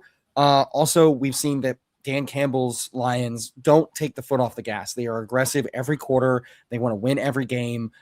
It's just great philosophy for fantasy scoring in general, and such a pass forward type of mindset with all these pass catchers in the fold bodes well for Jared Goff, outproducing his passing yards, passing touchdown, and quarterback ADP this year for all of the reasons we've listed. Given we're not going to have to worry about many outdoor games where he doesn't play very well up until like the very last game of the season. And in this format, we're not going to be too worried about that because we'll have weeks to plan for contingencies at the onesies. And ultimately, as you mentioned, we were most worried about getting a hot start, crushing week 6 in the all play, and then just coming into week 12 and 13 with really strong outings. Betting on offenses like the Niners and the Lions doing so feels like a very clean, very simplistic bet, and playing everything else through the dart throws and the waiver wire. What's the thoughts been on the Lions offensive line? Has there been much talk about that? Because I've not read a huge amount, but I'll be honest, I'm a little bit concerned. We've got Penei Sewell making a move. We've got a rookie right tackle. We've got a right guard that they drafted in the second round last year who was average at best. And then we've got a 6th round pick and a new guy at center. So I'm seriously concerned about this offensive line. Whether that's a good thing or a bad thing for Jared Goff, I don't know. But I share some of that concern. I think what I keep coming back to is I trust Holmes and Campbell to not bullshit themselves on is it working or is it not. So I expect coming into camp, and they've kind of shown this year after year, outside of a few surprise retirements last year and some surprise injuries, they feel like a team that's going to have no problem reshuffling the deck at offensive line if what they're trying to do isn't working, and then go make aggressive additions either in camp cuts or in trades. I just trust this team knows it has a Super Bowl window and it's not going to waste time making something. Trades offensive linemen, though? That's my concern. Whoa. No one does, linemen. but there are teams willing to be desperate, is my hopium. Antonio Williams, Travis Hunter, Jordan James, Mark Cooper, Kalen Black, Mike Washington, Eli Stowers, Tank Dell, Debo Samuel, Brandon Ayuk, George Halani, Juwan Jennings, Ryan Flournoy, Trey Harris, Ray Davis, A.D. Mitchell. What's at running back? We got Justice Hill still there. Justice Hill just went. Justice Hill's there, yeah. We could do that. Tyler, I know you like Justice Hill. You said Tank Dell's still on the board, right? Tank Dell's still on the board, yeah. Oh, I'm sorry. I was thinking. You're thinking Bigsby. I am thinking Bigsby. Yeah, no, Hill. Who else is it running back? A lot of fun guys. Jordan James, Kalen Black, Mike Washington, George Halani, Ray Davis, Sean Tucker, James Conner, Kamani Vidal, Justice Hill, Emmanuel Wilson, Jalen Wright. Hiller, Washington feel like clear RB2 guys. I'm fine with either of those guys.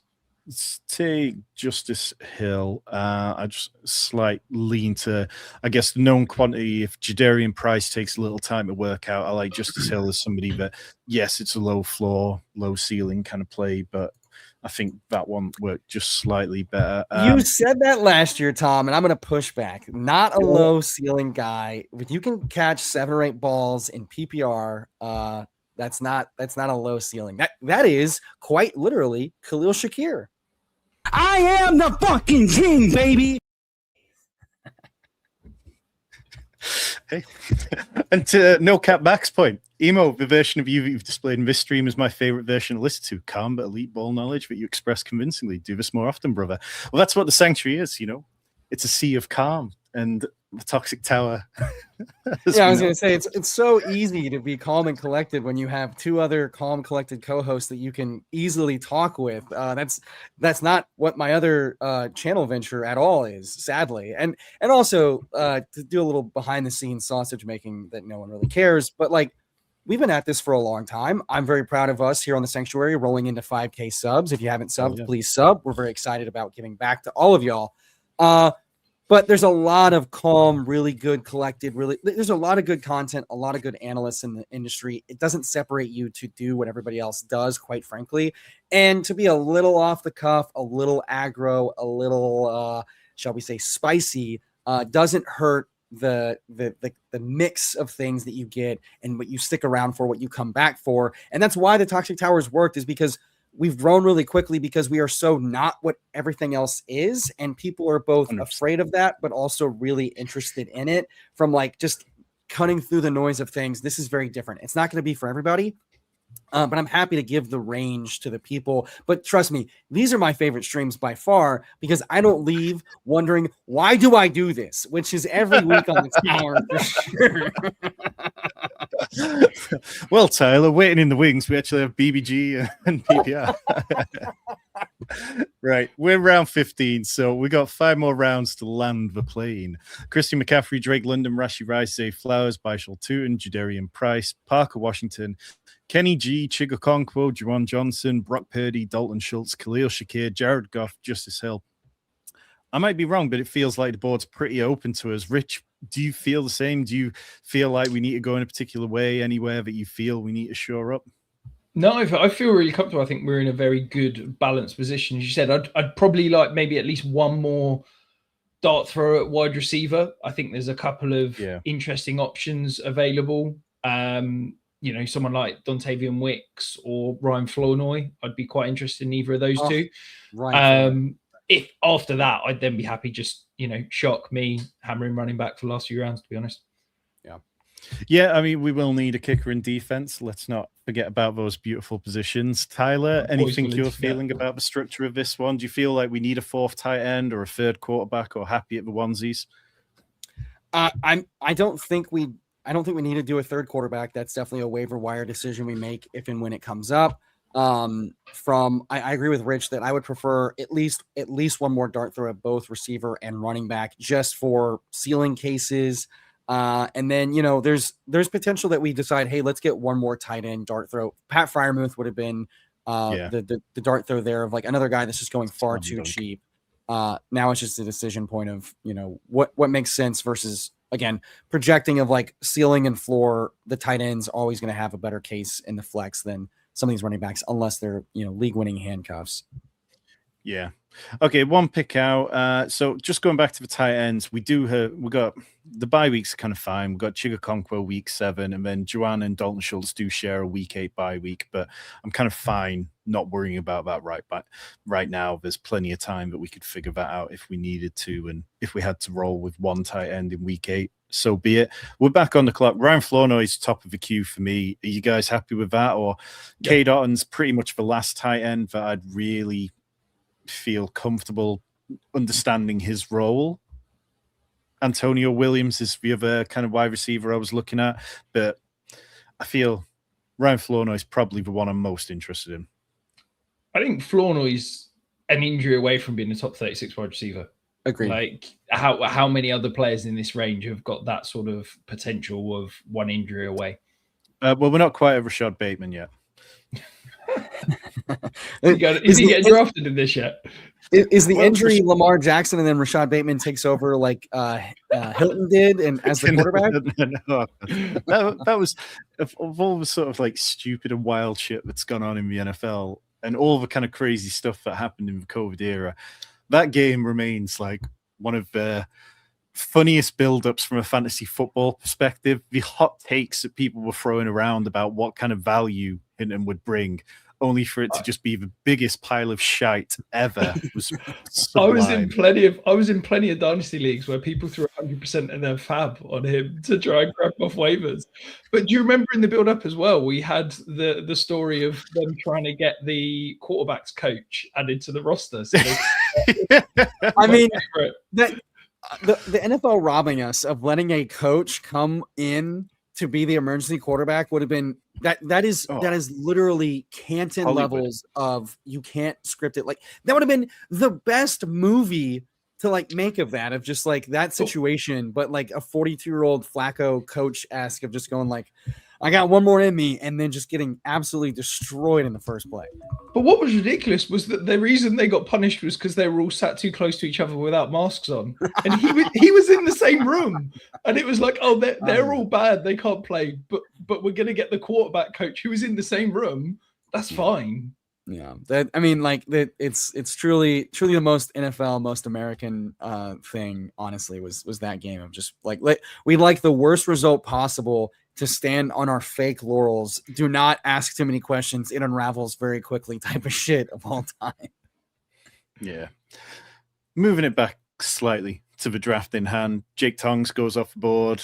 Tilt making a point that he kind of seems decent for FFPC. I think once you get down to this range, definitely worth taking the kind of handcuff to an injured tight end coming off a severe injury, being a bit older. We've only seen 2 defenses go off the board, only the 1 kicker so far. I'm a little impressed. Some of these FFPC managed leagues I've done, I've seen the kicker or defense run start in like round 14 and just go a bit nuts, and everybody ends up taking them, which of course provides the perfect opportunity to just fade them to hell. The guys at ADP, I mean, we'll just go by flex position only for the minute. Juwan Jennings, Trey Harris, Jerry Jeudy, John Stribling, James Conner, Cade Otton, Zachariah Branch, Kamani Vidal, Malik Washington, Emmanuel Wilson, Sanctuary Favorite, Calvin Ridley, Chris Bell, Jalen Wright, Adam Randall, Evan Ingram, Christian Kirk, Dontavian Wicks, Tyreek Hill, DeMarcado, Jeremy Bernard, DJ Giddens. Like, Rich, is there anybody that you'd be excited to draft from that range? Can I interest you in a little bit of Seth McGowan? Just, That's very talented player, horrendous human being, but a Jonathan Taylor injury away from potential fantasy success. I think we could probably push that a couple more rounds before we need to get into the Seth McGowan conversation. He sounds like the perfect Chiefs player. But are you firmly, I mean, and we're about to be back on the clock, so keep this quick, but we both like DJ Giddens last year. Are you firmly McGowan over Giddens? Yeah, I think Giddens is a jag to me. I think McGowan is incredibly talented. He's just had a couple of off-field red flags that have caused issues. It makes me sad. 53 seconds for us to decide on this pick. Tyler, anybody in particular you like? Cade Otton is the only player I've got in the queue. I think Otton is a clear click of a late tight end guy, but then James Conner, I think, is an equally interesting RB stash from the standpoint of if he gets healthy, if he gets traded away, or they trade away Algier, it becomes a much different type of player. Those are the 2 that stand out to me. Are you guys happy to go Otton and see if Conner makes it back? I think like out of the 2, the potential fall is much more likely on James Conner. Yeah, definitely. I agree. Okay. Yeah, I'm more than happy to get Otton. Like, again, Otton going after Parkinson, Tonjes, and Stowers is wrong for a multitude of reasons. The things you want to chase for late tight ends is a combination of locked in routes and snaps and targets, and then you look for a combination of, can they be the number 1 or number 2 target in their offense? Can they run hot on touchdowns, and are they good? Yeah. I will skip ahead to the bull case for Otton is that Evans is gone, so they have no clear red zone like alpha outside of maybe Godwin, and Otton has shown his ceiling comes with like kind of filling in that alpha status in the red zone in and of itself, and that can easily provide value if he scores more than 5 touchdowns this year. Well, just going to Cade Otton, yeah, I mean, he's never been a touchdown scorer, averaging like 2.75 or something poor per season. But to your point, Tyler, like Mike Evans had a 25% target share in the red zone last year. He was also the first read on red zone plays a massive 35% of the time. So if Baker Mayfield is looking to find a big body, yes, we all like Ted Hurst, McMillions is a fun player. We all like Chris Godwin, but I don't see any reason why Cade Otton couldn't have a 5 or a 6 touchdown season. I think Cade Otton's value has been whenever he's been the manufactured touch guy. And it's like, yes, Chris Godwin is the manufactured touch guy, and we're expecting that to happen again. But Would we be shocked if Godwin got injured again? Would we be shocked if Godwin disappointed? Like, it's very realistically could happen. And I think that if you've got a guy that has shown an ability to be a manufactured touch guy in terms of screens and that underneath work when Godwin's not been in the lineup, at this point in the draft, it feels like good value. So I'm comfortable with it. Yeah. Going back to James Conner, Tyler, do you think he's legitimately like in play to end up on the Lions, like somebody who Drew Petzing could work with before? We all talk about how Isaiah Pacheco's pretty lackluster. He's on just insignificant contract. Is that the kind of obvious connection that you'd be happy if it came to pass? I mean, any player going from the Cardinals, who just drafted a first-round running back and paid $10 million to another running back, to any other team, let alone the Lions, is a fantastic theoretical and real life and fantasy, just median expectation success. The issue with Connor is just, what was the foot injury? We'll never know, apparently. And how is it? Right now, all the reporting still tells us that Benson and Connor are both still on the rehab sideline of the field. We all know that Benson is the guy on the bubble, and we all know that Connor's history as a full workhorse running back, when he got injured, he was still a top of the league rusher in efficiency. He looked the part, he played the part, and he was a really good target earner and a really good receiver. So, and it was really a good success rate in short yardage and in the red zone. All those things are this is a guy who can easily, the Kareem Hunt thing of we don't care if you're old, if you're still good, if we can still trust you with the workload, you'll beat your ADP and you will earn opportunity. So it just comes down to can he be healthy this year? I can't answer that question because the doctors don't know what the injury is, so they can't give us a range of outcomes.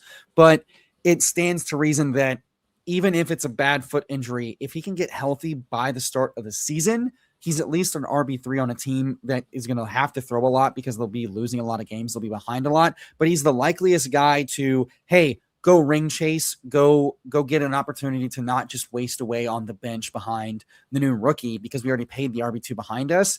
And I don't think the team would have a problem, first year coach saying, we'll develop the RB3 behind us, getting anything for, compensation letting you go.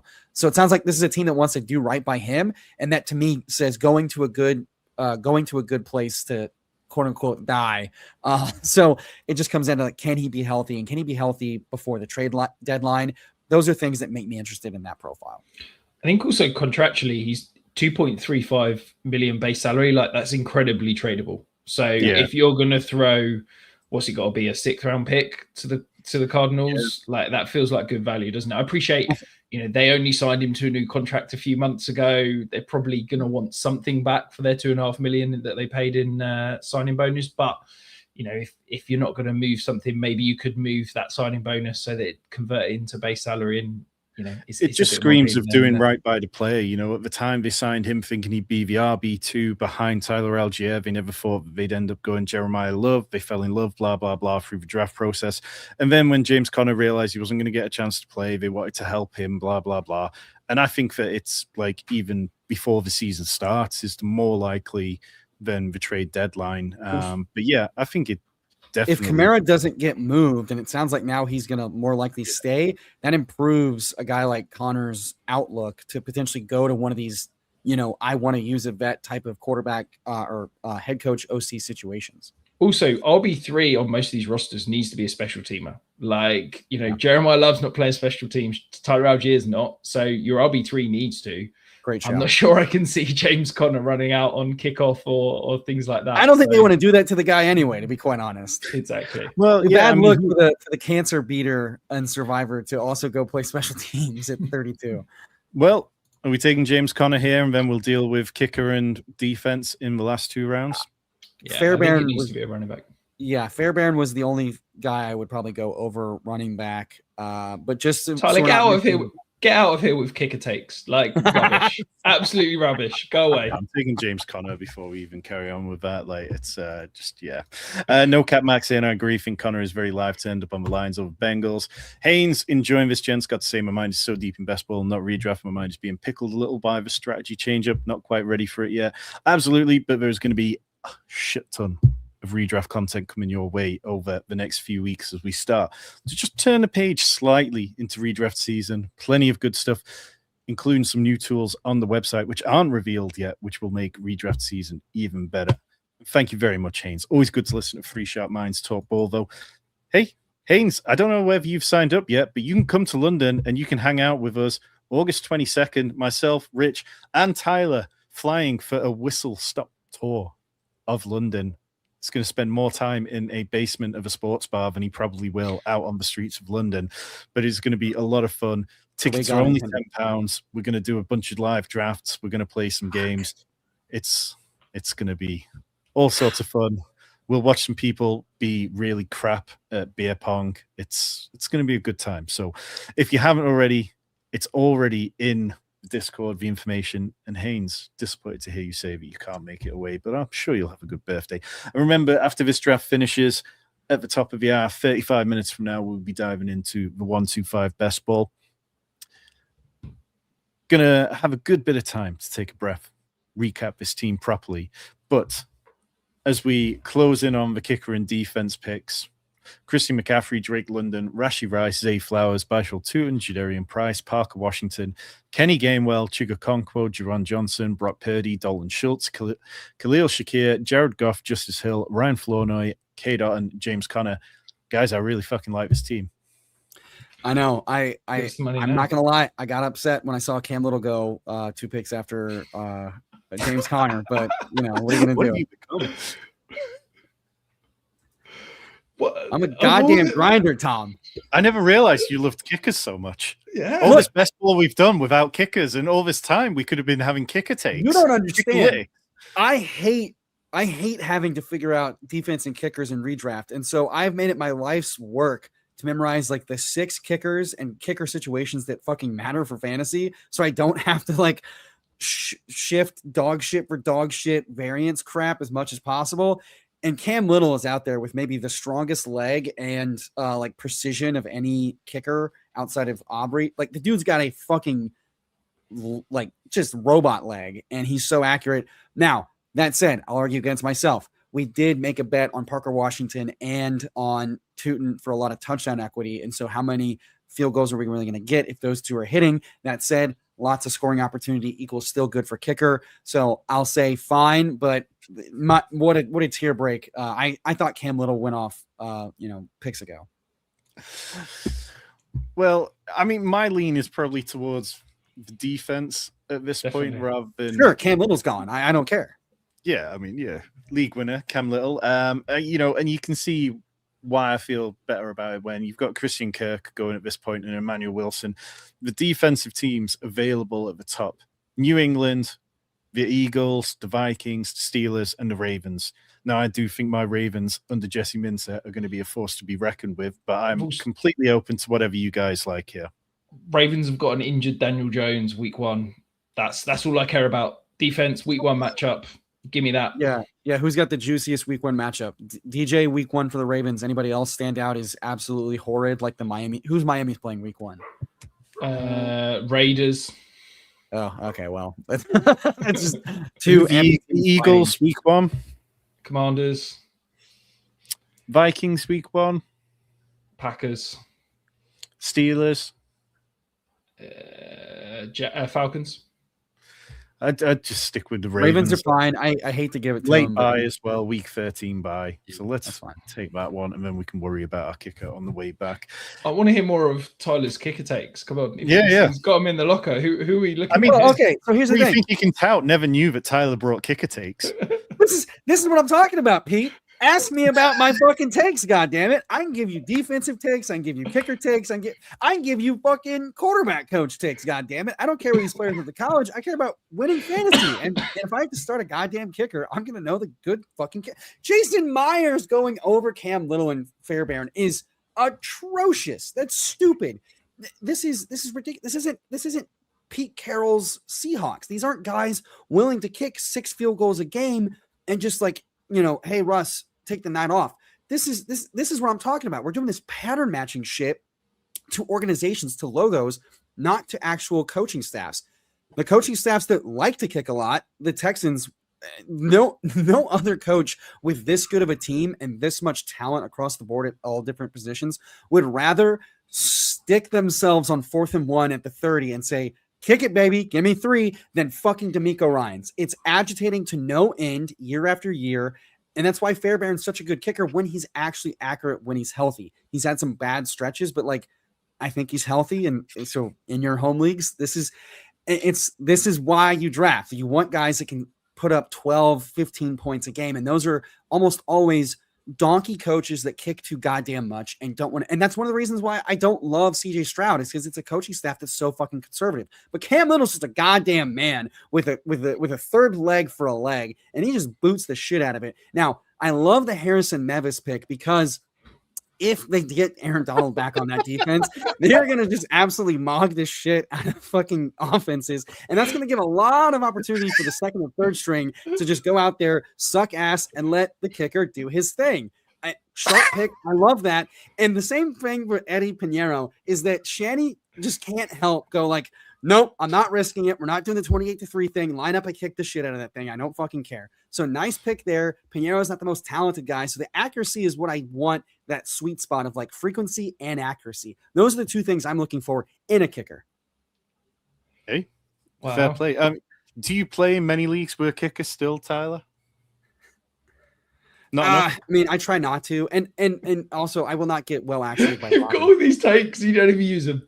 The point that Myers was the number one last year was because of how elite the defense was, shutting down other offenses and them just being able to like score a lot of points because of a lot of short fields. So saying, oh, the defense is going to put, like, the defense is good, but I don't know that the defense is going to still put up like league leading shutdown type of scenarios. Now it's a sharp pick to say, hey, what if the offense is less efficient? But again, I don't want to draft situation over talent, and Cam Little is more talented as a kicker, and I think Fairbairn has an equally elite defense with an offense that's still in flux. So I'm just saying, like, clearly over those guys feels wrong. That's all I'm saying. Fair. Right, so looking at the kickers, there is Tyler Loop at the top of ADP, who we will not be drafting. Will Reichard of the Vikings, Chase McLaughlin, Andy Beauregard, Galas. Tyler, you'll have to correct me on that. Cairo Santos gone. Cairo Santos has not gone. I was going to make a push towards, there's a couple of older guys like Chris Boswell and Harrison Butker who feel like fairly known quantities, and at least, you know, they're not going to lose their jobs. But yeah, I mean, I'd be fine if you feel like Cairo Santos is the play here, Rich, depending on what this team does ahead of us, unless Tyler has a strong defense. Did the Vikings kicker go off the board in Reichard? Reichard's still there. That's my pick. I feel like I have to bow to Tyler on the kicker takes, given my thing is I just draft the kicker that's on the best offense. So hence why I went with the Bears. Well, kicker. okay, here's my like draft one with like a late bye week normally, so then it's just like, all right, fine, whatever. We're gonna churn kickers. Like, okay, here's my right. Are we? I was gonna say, are we? I'm not sure I'm churning kickers. Here's my record bull case. Flores is still the defensive coordinator, so they're going to put the offense in a lot of good positions to score. Reichard is talented. He's been a top kicker multiple weeks in a row when healthy and when the offense hasn't been atrocious, with Kyler Murray and Wentz as the main guys to trust for floor and ceiling. As my dog's getting worked up. We got to take Reichard, guys. Like, this is just the pick because the offense is going to be less shitty.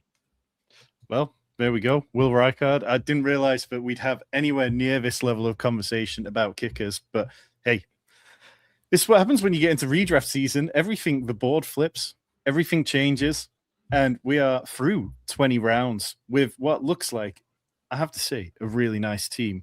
We've got, from the 106, Christian McCaffrey, Drake London, Rashee Rice, Zay Flowers, Bishal Tootin, Jadarian Price, Parker Washington, Kenny Gainwell, Chuga Okonkwo, Juwan Johnson, Brock Purdy, Dalton Schultz, Khalil Shakir, Jared Goff, Justice Hill, Ryan Flournoy, K. Dotton, James Conner, the Baltimore Ravens, Super Bowl winning defense, and Will Reichard, MVP at kicker.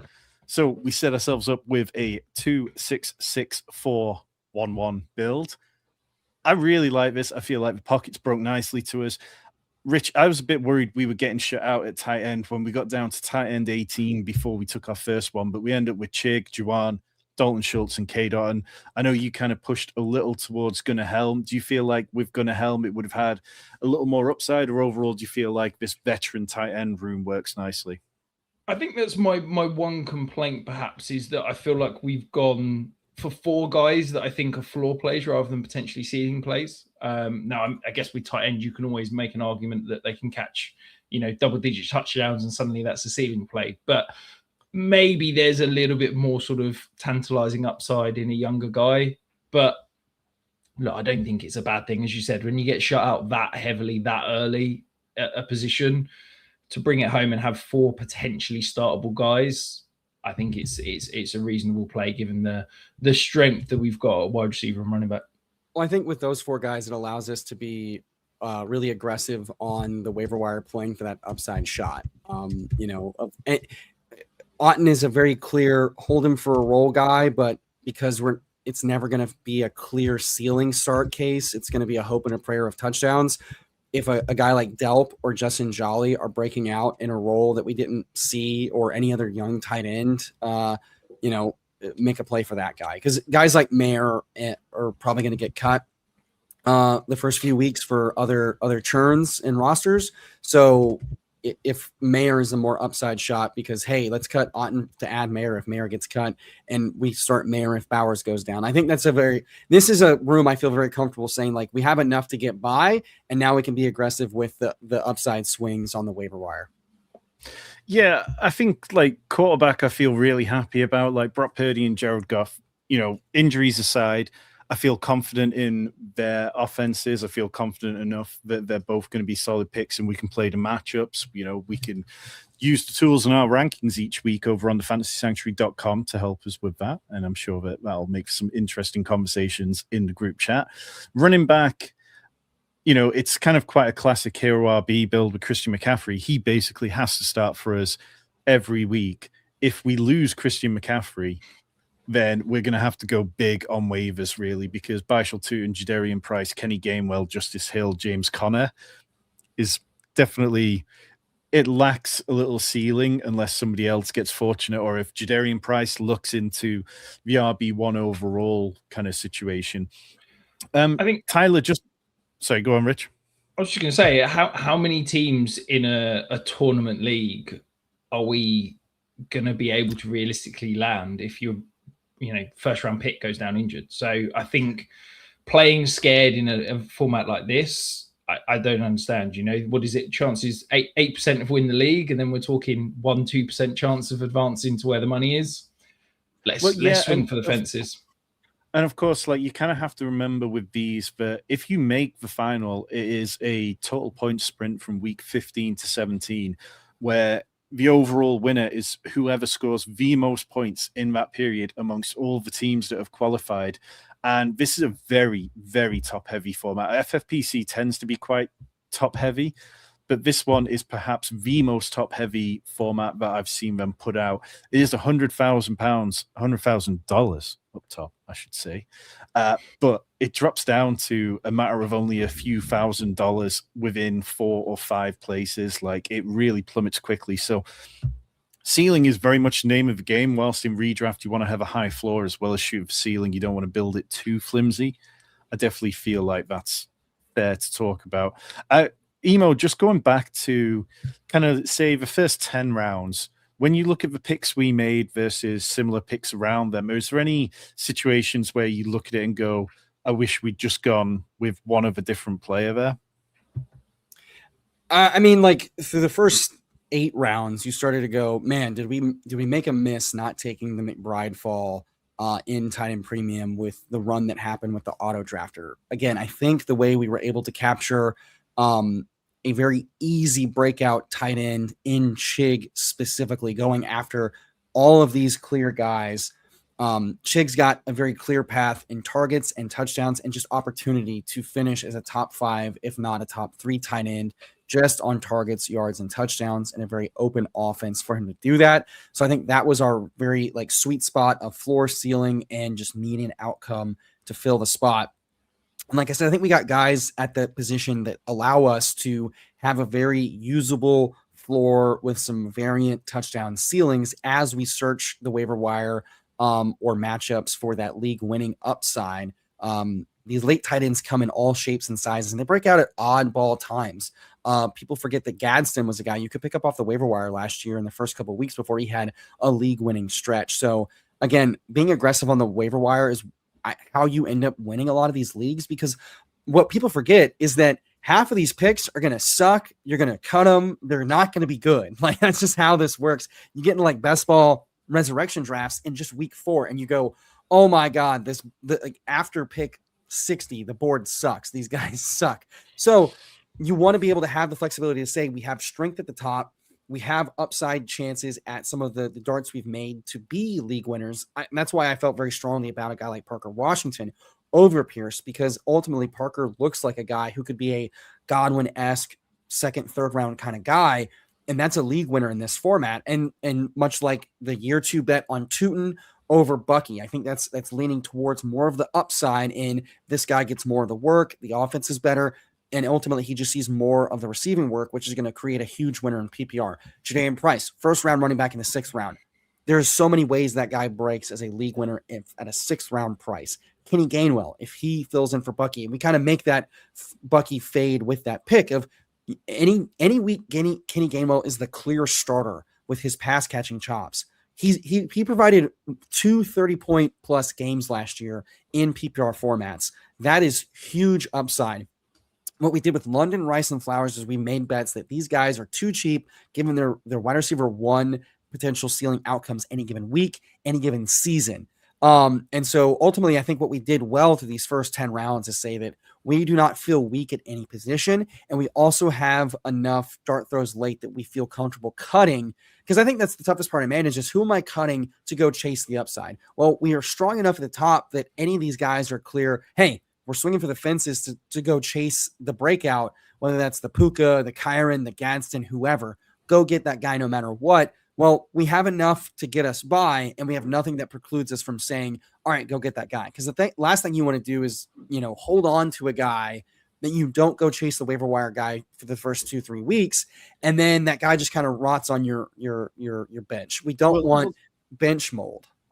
Well, to that point, Charles is asking, what do you guys think your prediction for week 1 waiver priority would be?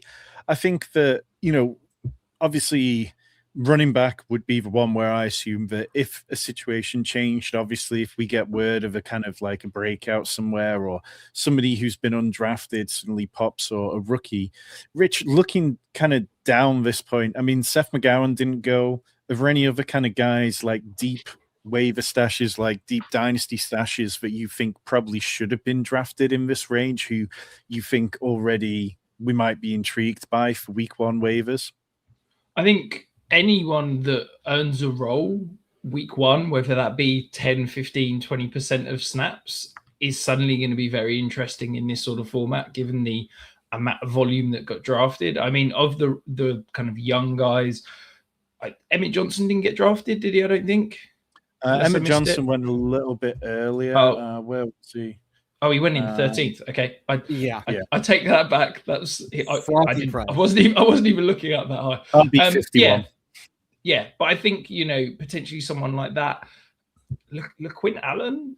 We know that he is an elite pass protecting back. If we're going to see an expansion of any role, I appreciate we might want to say that having just drafted Tootin, but if there's a world where he can earn some of that pass catching role on top of the pass protecting, he suddenly becomes fantasy relevant in a PPR format.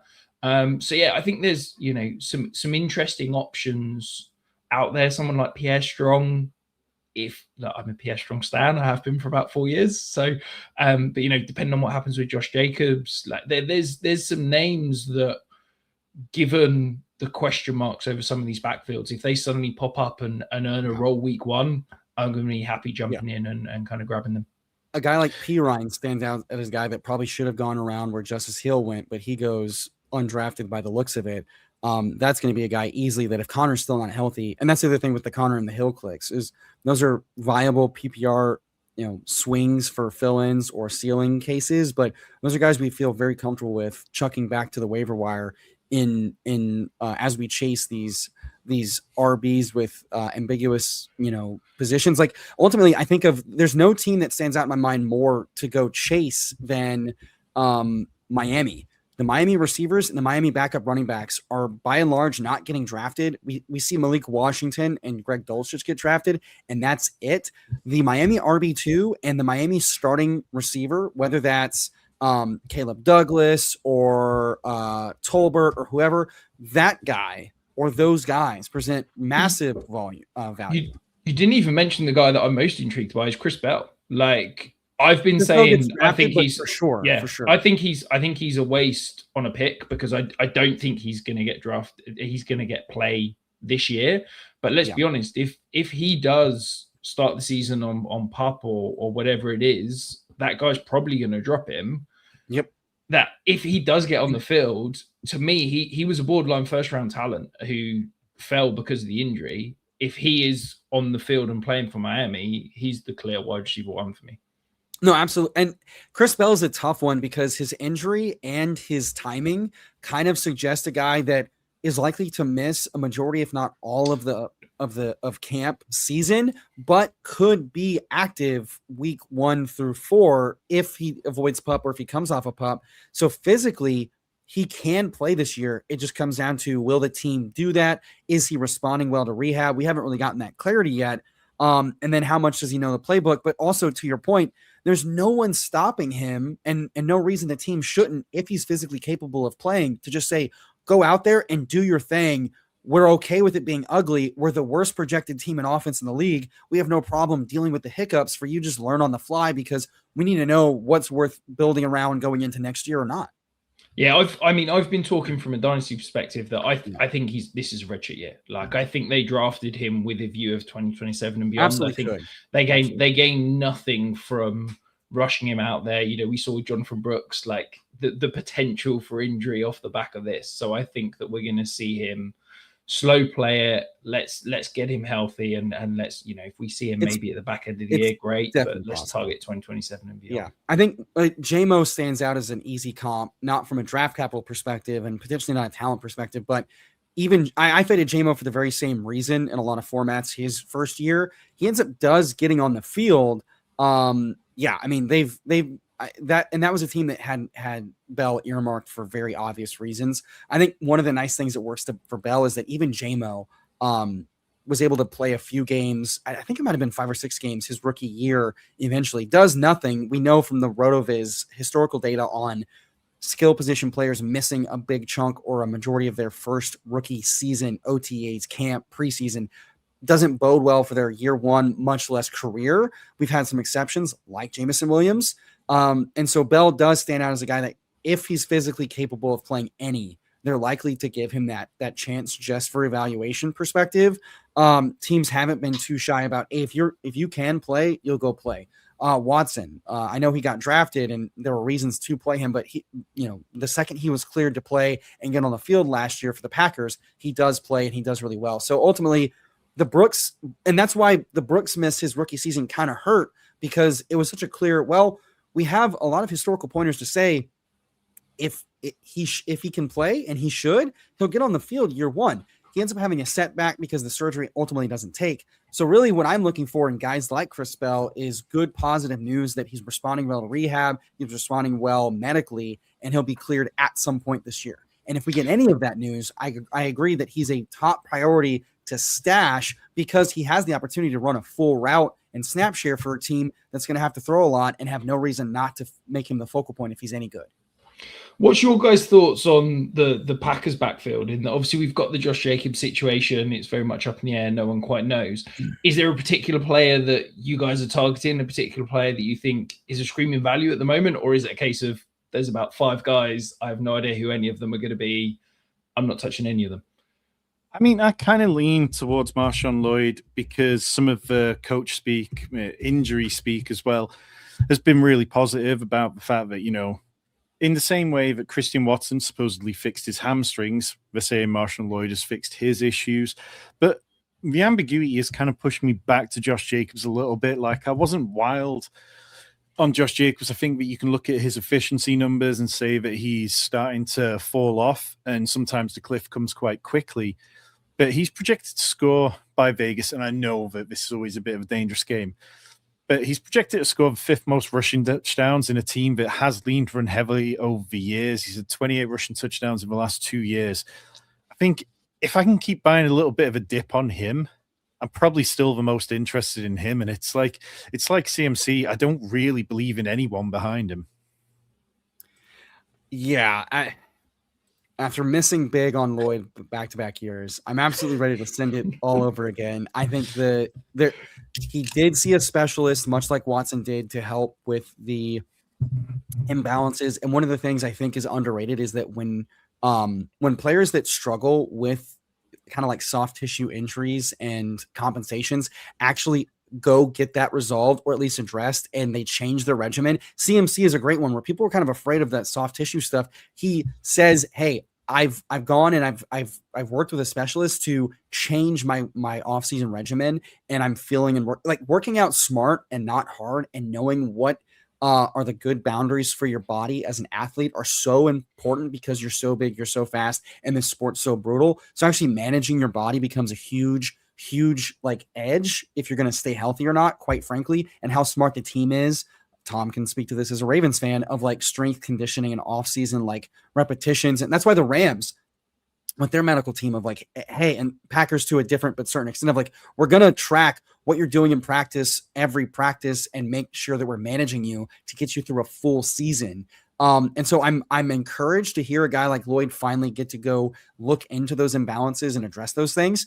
Unlike Watson, we haven't heard, we identified a huge margin and we've reduced that. We heard he saw the specialist. He's been doing the thing. We haven't heard, is it successful yet? But we've heard they're managing him and they're tentatively excited about him. Where I am is that he is interesting, but he is replaceable. And ultimately, I think the Packers know that. What we've heard is Chris Brooks is the emergency RB2, but ideally he's the special teams guy. And I think what everybody, whether it's an insider or a national insider or just a random fan, is saying, if Lloyd's healthy, they'll give him a shot. If it's not, they'll go insert anybody. Kareem Hunt, Najee Harris are free agents. They're the James Connors of the world if they're healthy. Like, I think this is a guy it's interesting, but I'm not going to get too aggressive chasing like I would say Jaden Blue with good coach speak, because this does seem like a coaching staff that says, hey, we'd love to give him another shot, but we have no visions of grandeur that if he can't do it, he's not going to do it. And ultimately they're like, hey, if Jacobs is healthy, we're going to give him all the work. And this is really just about, can we have a guy that can spell him? So I don't know how much they'd actually split that workload, even if Lloyd was healthy. It does feel like that's something where if they really have worries about Josh Jacobs, it's Najee Harris the kind of answer to go in there and be an RB2, somebody that you could at least believe in a little bit more. Najee Harris is never the answer, let's be honest. Najee Harris, whatever the question is, he's never the answer. Najee Harris is bad, but so are a lot of other guys. A lot of these teams say, hey, I just want a guy to take some of the hits and some of the work, that doesn't matter. And from that standpoint, Najee Harris can be a battering ram that nobody cares about. So is the answer, if Josh Jacobs is going to miss time, is Jordan Love this screaming value? Like, I appreciate, again, I'm the Love stan. I'm the guy that says that he's a top 8 quarterback. Yeah, we're seeing him fall significantly, consistently, and this is a guy that finished as a top 5 quarterback 2 years ago. Yeah, we're hearing a lot of, hey, they're clearing the runway to be more pass focused. I'll believe it when I see it, LaFleur. But that's the bull case, right? Is, hey, these passing guys are underpriced from a opportunity and talent perspective, but also what happens if they're not bottom of the league in neutral pass rate and pass aggressiveness in scoring positions? All of a sudden, these guys are undervalued for what the top end ceiling outcome is, including Love. I would like to hear more than speculation on it. I think the thing with Jordan Love is he kind of falls into that bucket with Justin Herbert, where it's like, okay, we've seen glimpses of what he can do. And then for various reasons, you see other seasons where it's like, I mean, both of them have, like, I might be wrong here with Justin Herbert, but I feel like both of them have only thrown for over 30 touchdowns once between them, each. And Justin Herbert's been sort of like toiling around in the mid-20s for the last couple of years. Jordan Love's toiling around in the mid-20s. And it's not that I think that he's a bad quarterback or anything. I just worry that he's not the kind of aggressive quarterback that we want for fantasy. I think the defense, particularly when Micah Parsons is back out there, is good enough that it's not going to put them into heavy deficits. And even though I believe in Christian Watson, I'm a big Tucker Kraft fan, I find it really difficult to look at that offense as one which I want to stack a lot. And I know that other people differ with that. Tyler, I know you're a bit more excited about Jordan Love than I am, but in general, I just look at it and it just feels a bit meh. I think the thing with Jordan Love is that he's not been healthy the last 2 years. And that's, I'm always willing to talk through excuses and things like that. But he's only played 15 games each of the last 2 years. He's had various injuries. It has significantly impacted his ability to, use his legs, push the ball downfield. But look, I'm always targeting a quarterback that I consider has those high value touches. And yes, that's the rushing, but it's also being willing to push the ball downfield. And there's not many quarterbacks in the NFL that are as aggressive downfield as Jordan Love. So I'm always going to, leave a candle on for someone like Jordan Love. Well, and to your point, Jordan Love gets there as a fantasy quarterback if he throws for a lot of touchdowns. And ultimately, a quarterback that is aggressive and just hits on those touchdowns. That's why he was so strong in his rookie season with some really decent rushing work, including some rushing touchdowns, but also ran really hot on deep passing touchdowns and had a bunch of 303 touchdown games. And so it comes down to if they can be more pass aggressive, and that is a lot of touchdowns in the red zone, a la Matt Stafford, way out kicking his. And let's not forget, Matt Stafford fell down the draft boards last year because of all the weird, back injury, Astrovan shit. But if Love throws for 30 plus touchdowns and, scoots for a couple more with like a very Joe Burrow, CJ Stroud-esque, high end 200-300 yards and 3 touchdowns, all of a sudden that is like a top 10 quarterback guy, give or take how that ends up. Again, I'm a little skeptical. But I'm at least open to it because Love has been really efficient. This offense has been really efficient. And quite frankly, I think it was hard to not see Malik Willis step in there and hit some of those long touchdowns, but also scoot for a couple. And I think LaFleur needs to realize, hey, if we're going to be more, if we're going to be better and more potent against top end guys late in the season, we have to be a little bit more versatile in what we're doing and what we're play calling. And ultimately that really is utilizing Love, who is more mobile than he's not when healthy, and be more creative with how those play calls are going from a pass run option standpoint. And quite frankly, if that's what made Herbert such a smash last year before the offense fell apart, was, hey, we have a mobile guy. Let's use him as a mobile guy if plays aren't working very well. And there's like a 5% chance in my head that, like, what happens if LaFleur goes, okay, you know what? I capitulate. I'm going to use the guy a little bit. And then all of a sudden a rushing floor unlocks a ceiling that we didn't account for because this just hasn't been what he's been the last couple of years. No, I definitely get the arguments. I think I'm just in like a believe it when I see it kind of stance for Jordan Love, which, I think he's fine. I'll draft him. But it's not somebody I'm drafting an awful lot of. We are 2 minutes away from getting underway in our second draft. This one is the $125 single quarterback best ball format over on FFPC, 400,000 up top. We do have the Influencer 101. Not quite sure we're getting spicy enough for that. But look, on the thumbnail, I put Bijan Robinson down and asked the question, is he the 101? Everyone seems to go back and forth. Rich, how do you split the difference between Bijan and Jahmyr Gibbs at the minute? You don't. You take 50% Bijan, 50% Jamar. Sit on the fence. I mean, I don't. It's clearly Gibbs to me because we're looking at a legendary RB season, and those guys are what make, break, or just absolutely like it's that the legendary running back season is what makes or breaks seasons, but ultimately like what defines a season. And so when you're looking at a young running back coming into a new like cemented workload that we saw last year and just a healthier offensive environment, a running back that can get 90 to 100 targets, be explosive, and score from anywhere on the field is a guy that can absolutely just break fantasy. I like Bijan a lot. I like Jamar a lot.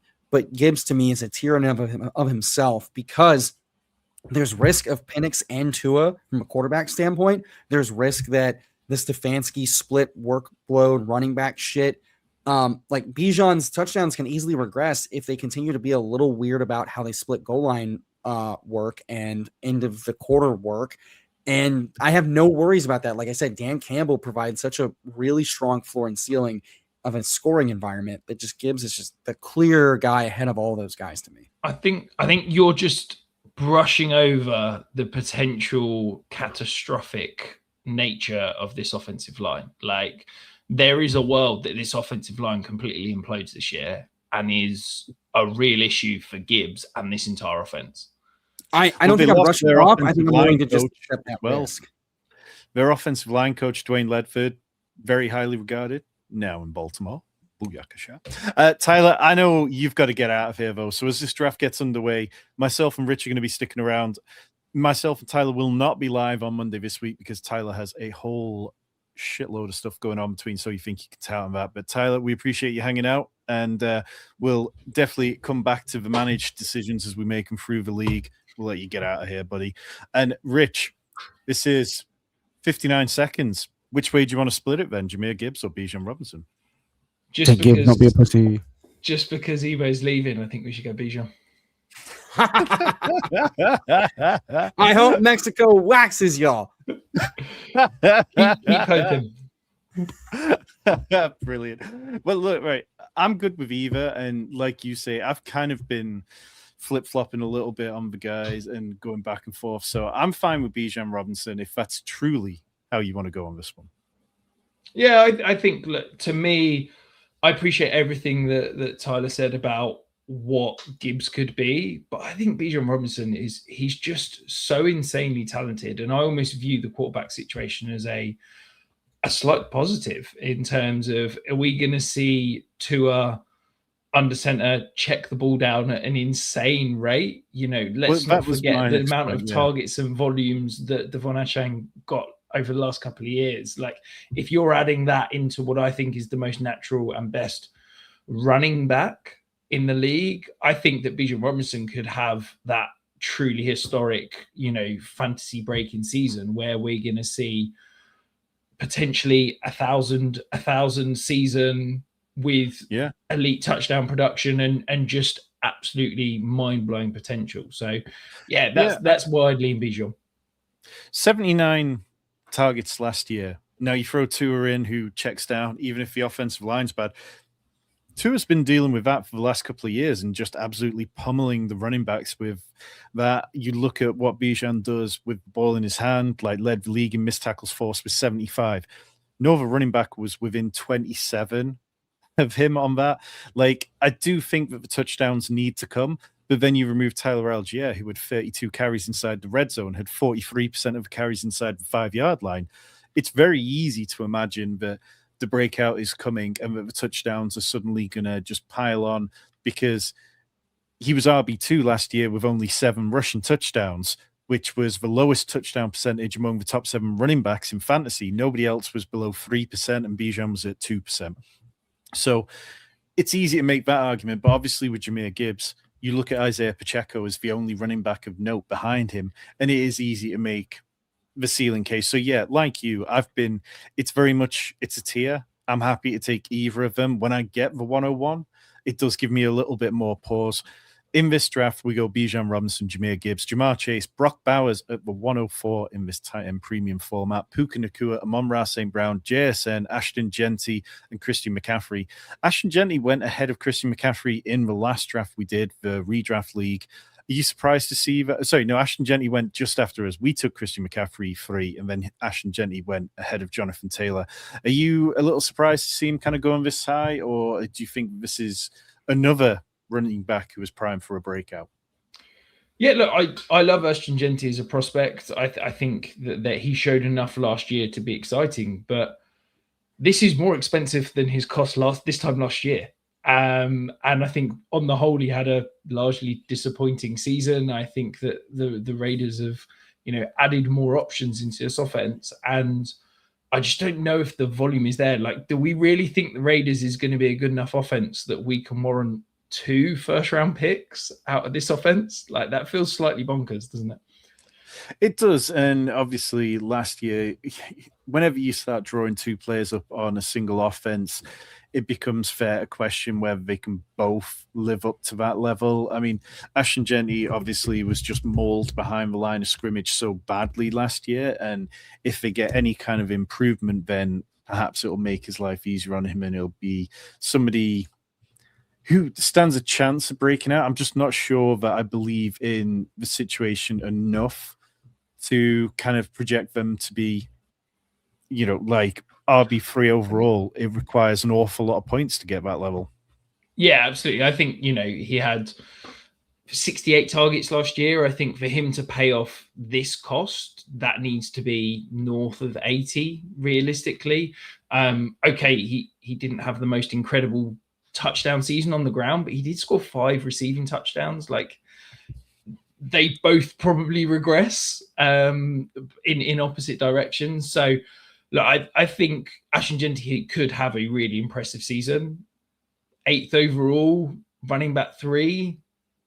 I feel like you're drafting him at his ceiling there when there's, to me, potentially guys that have got high ceilings. You look at what Jonathan Taylor did last year when Daniel Jones was under center, it's historic. You look at what Christian McCaffrey's done when he's been on the field, it's historic. I'd struggle to click Genty over each of those guys. Well, he does pair it with Drake London in the second round, wide receiver 1 overall, so there is always that benefit. We got a few picks before we come back to us, but I would be remiss if I did not remind you that we are closing in on 5,000 subscribers. You can get entered into our giveaway with a whole host of actions. We're giving away one of these 125 best ball drafts over on FFPC. We'll also do a BBM draft with a bunch of us co-drafting it. Rich will personally review your Dynasty rosters. We'll send you some Fantasy Sanctuary merch, and you'll get 1 year annual pass to our premium content and tools over on the website, fantasysanctuary.com, where there's a ton of free tools as well. All you need to do is go over to the pin post on Fantasy Sanctuary Twitter and retweet the tweet or quote tweet it. Comment on any YouTube video, not during a live stream, with the hashtag 5K. Can be done as many times as you like. And just make sure you're subscribed on YouTube to be eligible. We're going to give this away in a couple of weeks. We are closing in on that number, and I'm determined to give all this stuff away soon. AJ Brown goes off the board, followed by the big dog, Derrick Henry, primed for another great year. Colston Loveland, Jeremiah Love, Nico Collins, Rashee Rice, Breece Hall, George Pickens, Josh Allen, Karen Williams, Travis Etienne, Devonta Smith are the guys that we're going to be looking at in ADP. We've had a decent run of running backs so far. I mean, not unusual over here on FFPC to see a good spread of them. We've only had, 8 wide receivers so far. The 2 tight ends with Trey McBride going behind Brock Bowers. The team at the 2 spot takes Nico Collins. Rich, do we want Colston Loveland, or do you want to be looking at wide receiver running back? I think I'd rather not grab Colston Loveland. I'd rather lean wide receiver running back. How do we feel about Jeremiah Love? That feels like pretty good value here. I'm good with Jeremiah Love as one of the picks. So if we went Jeremiah Love, would you want to be going high T and going running back for a very running back heavy start, or are you looking more to pair him? Yeah, I'd need a wide receiver. I think it's probably got to be George Pickens, isn't it? And you don't want to go Breece Hall with Jeremiah Love? Oh, man, I can't seriously sign off a 3 running back start to Mr. Zero RB. I can't go three running backs to start. So I'd lean wide receiver, but unless have you got a strong preference on Breece Hall? No, I mean, I haven't done any 3 running back builds so far. It's all been, I've played to the structures that I typically go with, but it's not unusual to see teams go heavy with one position in this format and then veer away from it and really leave them alone for a while. Pat Crane, when he was on, we took 3 running backs in the first 4 rounds, and he said that's kind of the structure which he feels strongest about this year, but I'm not quite there. I'm happy to go George Pickens if that's what you want to go with. I'm also happy to go with Colston Loveland. But one last time, Rich, he's Breece Hall, or do you want to go George Pickens? I feel like you want Loveland, so let's go. Well, I do want Loveland. Let's go. Yeah, I mean, let's go double Love. Tight end is such a big advantage in this format. And when you look at what Colson Loveland did down the stretch last year, including the playoffs and including week 18, he averaged 12 targets per game, 7 receptions, 94.5 yards, and 2 touchdowns scored in that period. Like, he was a monster. He was emerging. I don't feel great about Luther Burden. I don't feel great about Roma Dunze. So I'm kind of fine with taking Loveland. And I think that the wide receivers that come back to us are going to be all right, and we'll double tap them potentially at that point.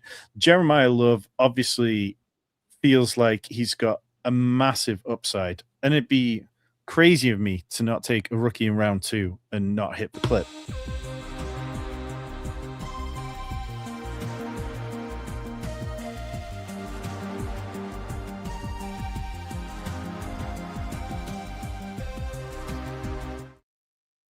Of course, if you weren't with us during Dynasty season, you missed out on all of Rich's great Dynasty coverage. Rich, give us the 30-second pitch or so on why you think Jeremiah Love could pay off that value at the back end of round 2. Jeremiah Love he's an elite prospect. To me, he's very similar level prospect to Ashton Genty last year. He's in a very similar situation to Ashton Genty last year, and you're getting him around later. Like, I think Jeremiah Love is one of those, I don't say generational because it's wrong, but he's a every other year type back where he can come in and be a top 5 NFL running back immediately. Like, he is a true athlete. I think he's going to be used on all 3 downs, and he's fantastic after the catch. The fact that you're getting him this late is purely because they spent money on Tyler Algier in free agency. Go look at the contract. Yes, okay, it sounds big, but it wasn't that big of money. And it's because last couple of years, some rookie running backs have slightly disappointed. But Jeremiah Love is truly a phenomenal prospect. And yeah, I love the fact that you can get him probably a round later than he would have been going over the past few years. It's impossible not to see the Cardinals shifting quite run heavy. Like, I don't think that they're going to be suddenly like, the Ravens or one of these teams, which is really insane with their run rate. But the shift from how heavy they were in their pass rate last year, led the league in passing per game by a significant margin. Like, everything they've done says we're looking to prioritize the run. The fact that they haven't signed Jacoby Brissett to a contract extension, I think you could say plays into that. They know that they're putting their chips into the running back room between Jeremiah Love, Tyler Algier, and saying we really want to control the ball, whether they're able to, because their defense is still pretty poor and because they play in an absolutely loaded division, is another thing entirely. But I think the intention's going to be there. And at RB13, yeah, I'm absolutely fine taking Jeremiah Love for the reasons you laid out. Yeah, it feels just too good to pass up, doesn't it? I think, the risk that you're having on a bad offense, the risk that you're having of the unknown, there's plenty of guys going ahead of him. We're drafting Omarion Hampton. It's like, yeah, okay, we've got probably the best run game offensive coordinator in the entire league. The offensive line has had resources thrown, but did we see enough in Hampton last year? Do we believe in this offense enough that it's going to be? And we're drafting him almost a round heavier. We've got guys like Devon Achane who are on what is going to be the worst offense in the entire league. We've got, the injury question marks over CMC, Jonathan Taylor, Chase Brown. Saquon Barkley was pretty poor last year. Derrick Henry, at some point, I know, people don't want to admit it, at some point the end will come for Derrick Henry.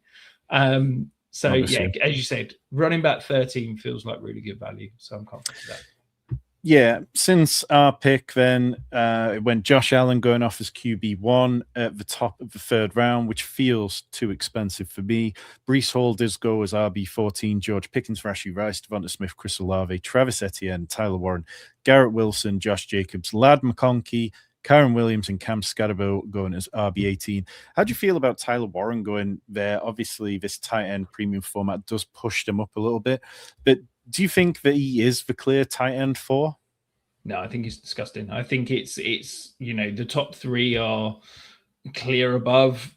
I think Tyler Warren is a really interesting prospect, a really interesting player, but at no point last year was he a functional part of the offense. He was a manufactured touch kind of gadget guy that never felt like he truly belonged in the offense. It felt like they were having to force the ball to him rather than him naturally being part of the progressions, part of the offense.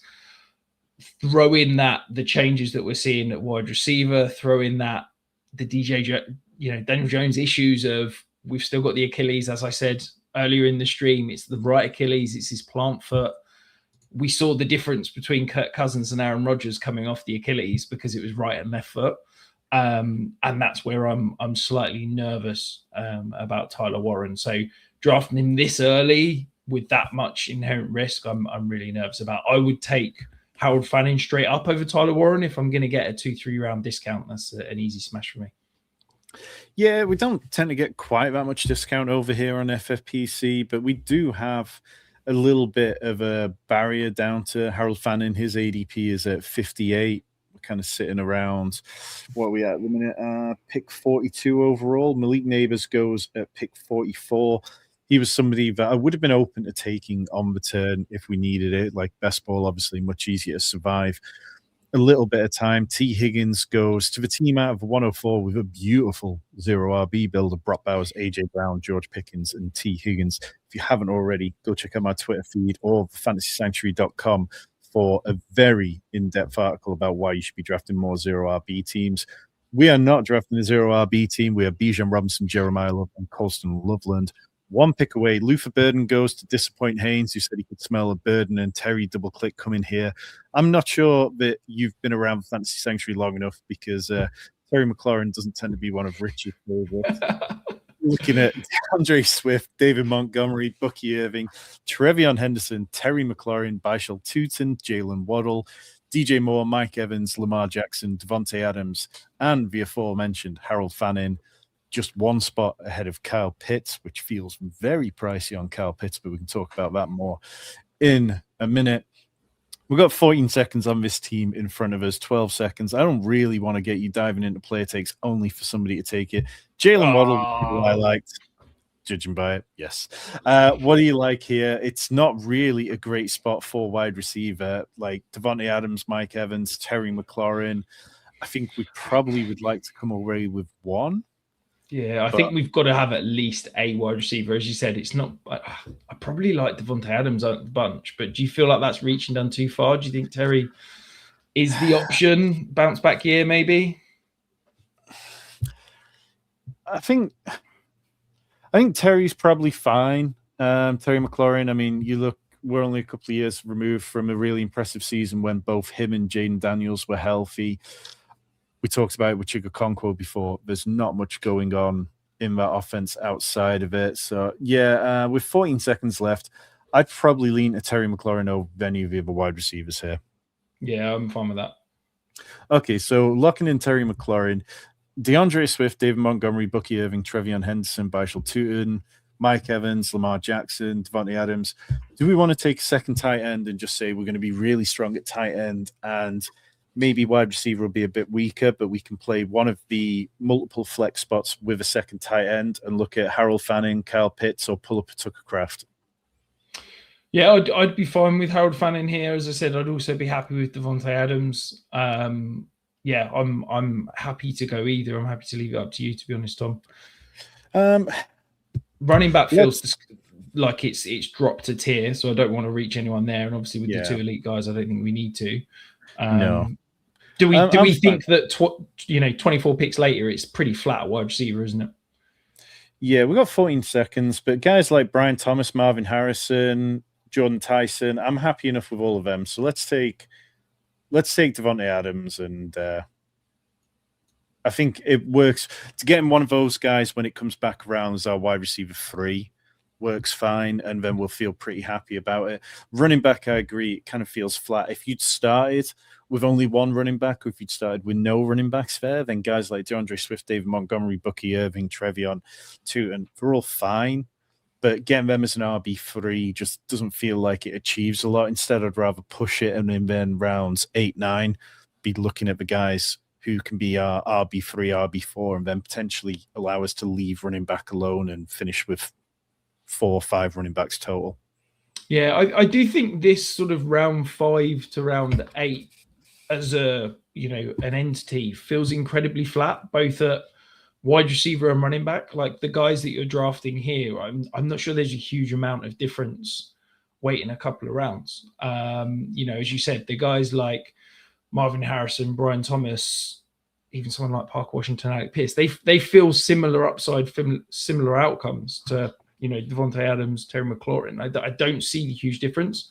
The same at running back. So it's kind of a bit of a messy range in the draft, which is normally where I pivot and look at quarterback or tight end, to be honest. Yeah, I think if I was going to build a bull case for Devontae Adams, obviously went insane on the red zone targets, went insane on touchdowns last year. And people might say, okay, well, Puka broke out in a way that leads the offense towards him. But, like, they haven't added anyone behind them. Like, maybe they add somebody later on. But, like, Devontae Adams was dominant. When he was on the field, he was the red zone option. I mean, out of Puka's red zone targets, he had 17 last year. 9 of them came in games where Devontae Adams played 60% of snaps or fewer or missed the entire game. So I do think Devontae Adams still can be a good option for us. And wide receiver 24, the price is pretty palatable. I'm not sure I've heard you talk too much about Luther Burden from a 2026 perspective. I know you've talked about him from a dynasty perspective, obviously, but going here as wide receiver 21 ahead of Jalen Waddle, Terry McLaurin, Devontae Adams, DJ Moore, Mike Evans. Are you buying that, or are you a little concerned? I loved Luther Burden as a prospect. I was significantly higher than consensus on him coming out. I was significantly higher than consensus through week 1, 2, 3, 4. And then when it got to the end of the season, the price just got out of control. And I think that's kind of where I sit at the moment. In dynasty circles, people are talking about him a top 12 dynasty wide receiver. Like that's too rich for me. That's too expensive. Here, wide receiver 21, I think it makes sense. Like, I truly believe in the talent. I truly believe in the role. Yes, there is inherent risk in a profile like his because this offense could lean other options. There are enough mouths to feed. To me, I think he should be going closer to Rome Odunze. I wouldn't be shocked if Rome Odunze outperforms him. The fact that you're getting, 2 rounds now and Rome Odunze is still on the board, that feels like too big a gap. But I do believe in the talent. I do believe in the upside. But I think the problem is in managed leagues, you're going to have some down weeks just because there's too many mouths to feed. Obviously, that doesn't hurt as much in best ball. But I don't understand potentially what is it? I don't know what it is in ADP, but right now we're looking at potentially a 2-round gap between Burden and Odunze. That feels too significant for me. Yeah, I know some people are worried about the idea of Rome Odunze's foot injury and stuff, and Rome Odunze's been posted pictures of him on Instagram, like running at crazy speeds on treadmills. Like, I think that Rome Odunze, we're only a year removed from everybody being hyped about him and thinking that he was the next thing to break out. And I think that in general, I want to buy into the Bears offense. Yes, I know Caleb was pretty poor in certain ways last year, but buying into the Ben Johnson experience works. I talked about pulling up a tight end at the last pick. It would have been, not necessarily necessary. It would have probably bulked out one of our flex spots, which, of course, you can play the tight ends in. Since then, Harold Fannin, Tucker Kraft, Kyle Pitts, and Sam Laporta have gone. We've also seen Lamar Jackson as QB2 in round 6 go. QB2, Lamar Jackson in round 6 is just ridiculous. Jaden Daniels will not be making it back to us at 6-7 turn, which is definitely a little bit of a shame, but we've still got a bunch of guys who I think are going to do us fairly well to talk about on this point. Trevion Henderson, where are you at on him, Rich? Obviously, we both liked him. We liked how explosive he was. He had that great stretch where he had like a mini breakout, then Ramondre comes back and Ramondre immediately takes over. Ramondre not off the board yet. He goes in about 7 or 8 picks. Do you think Trevion Henderson should be going ahead of Ramondre? Yeah, and I think that if the season had finished with no playoffs for the Patriots, how differently would we feel about this entire offense? Drake May, we'd be drafting probably a couple of rounds earlier. Trevion Henderson might be a top 3-round pick. Like, you look at that end to the season, it was phenomenal in terms of obviously that amazing Buffalo game, but also against the Jets in week 17, he was really impressive. And just because the Patriots lent away from him in the playoffs, suddenly everyone soured on him. Look, the speed is still there. The talent is still there.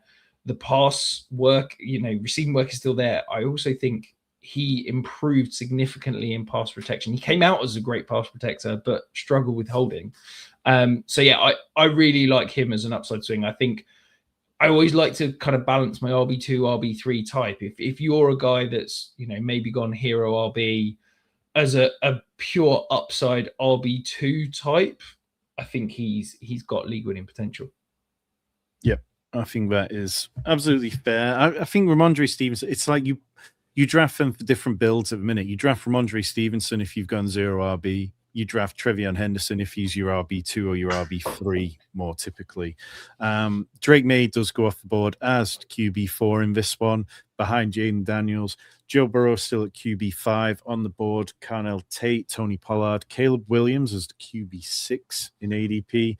Ramondre Stevenson, Chuba Hubbard, Marvin Harrison, Jalen Hurts, Justin Herbert, George Kittle, Jordan Tyson, Kenny Gainwell, Dak Prescott.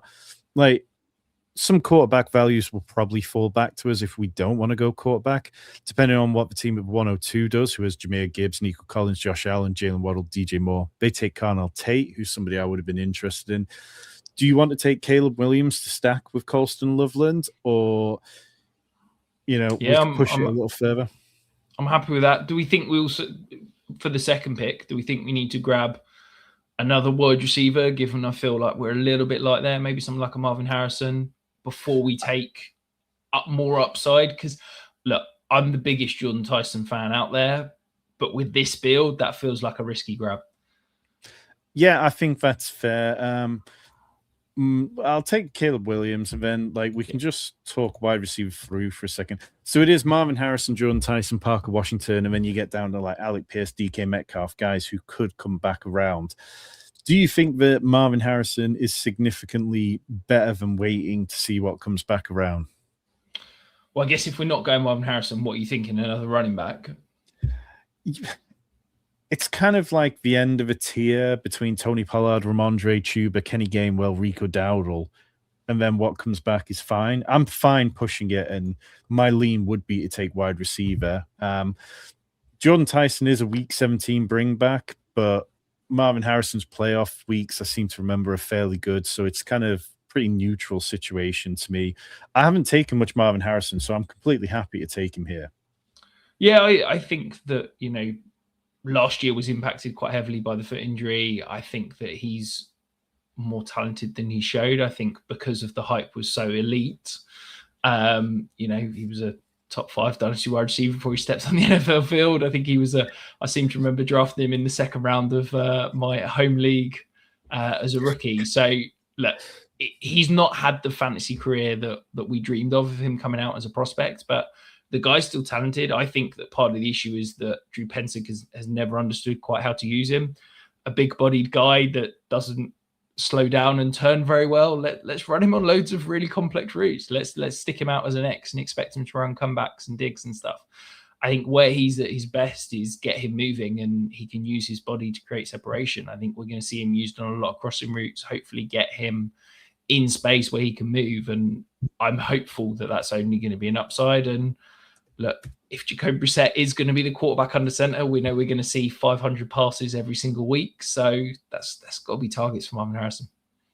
How concerned would you be if Carson Beck's in there? Yeah, seriously. very, very concerned.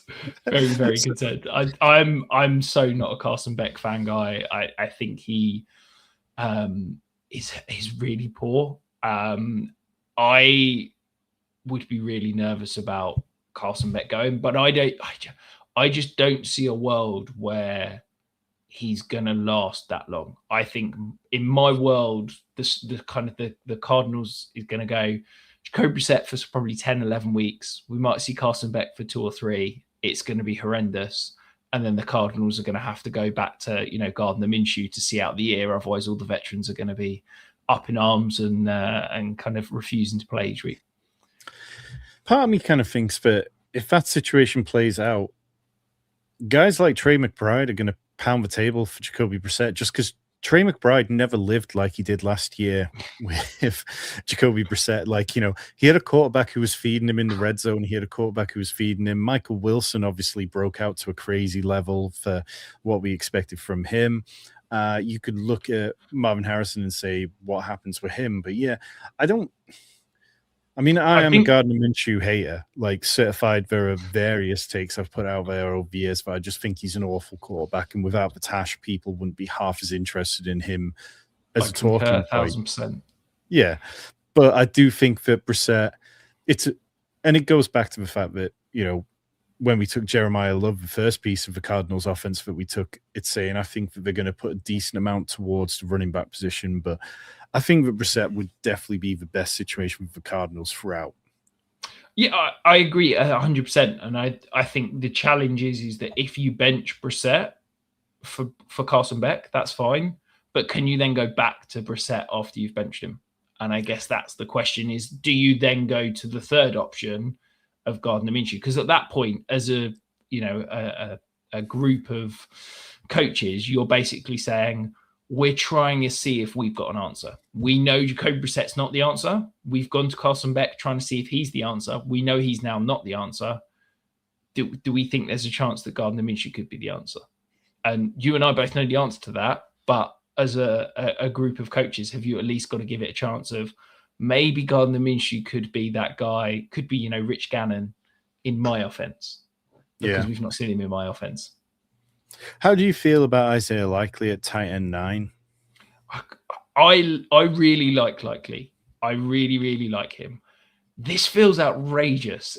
When you said, when we've obviously just done the managed league draft, where he went at tight end 9 in there, I was shocked because I thought that felt really early.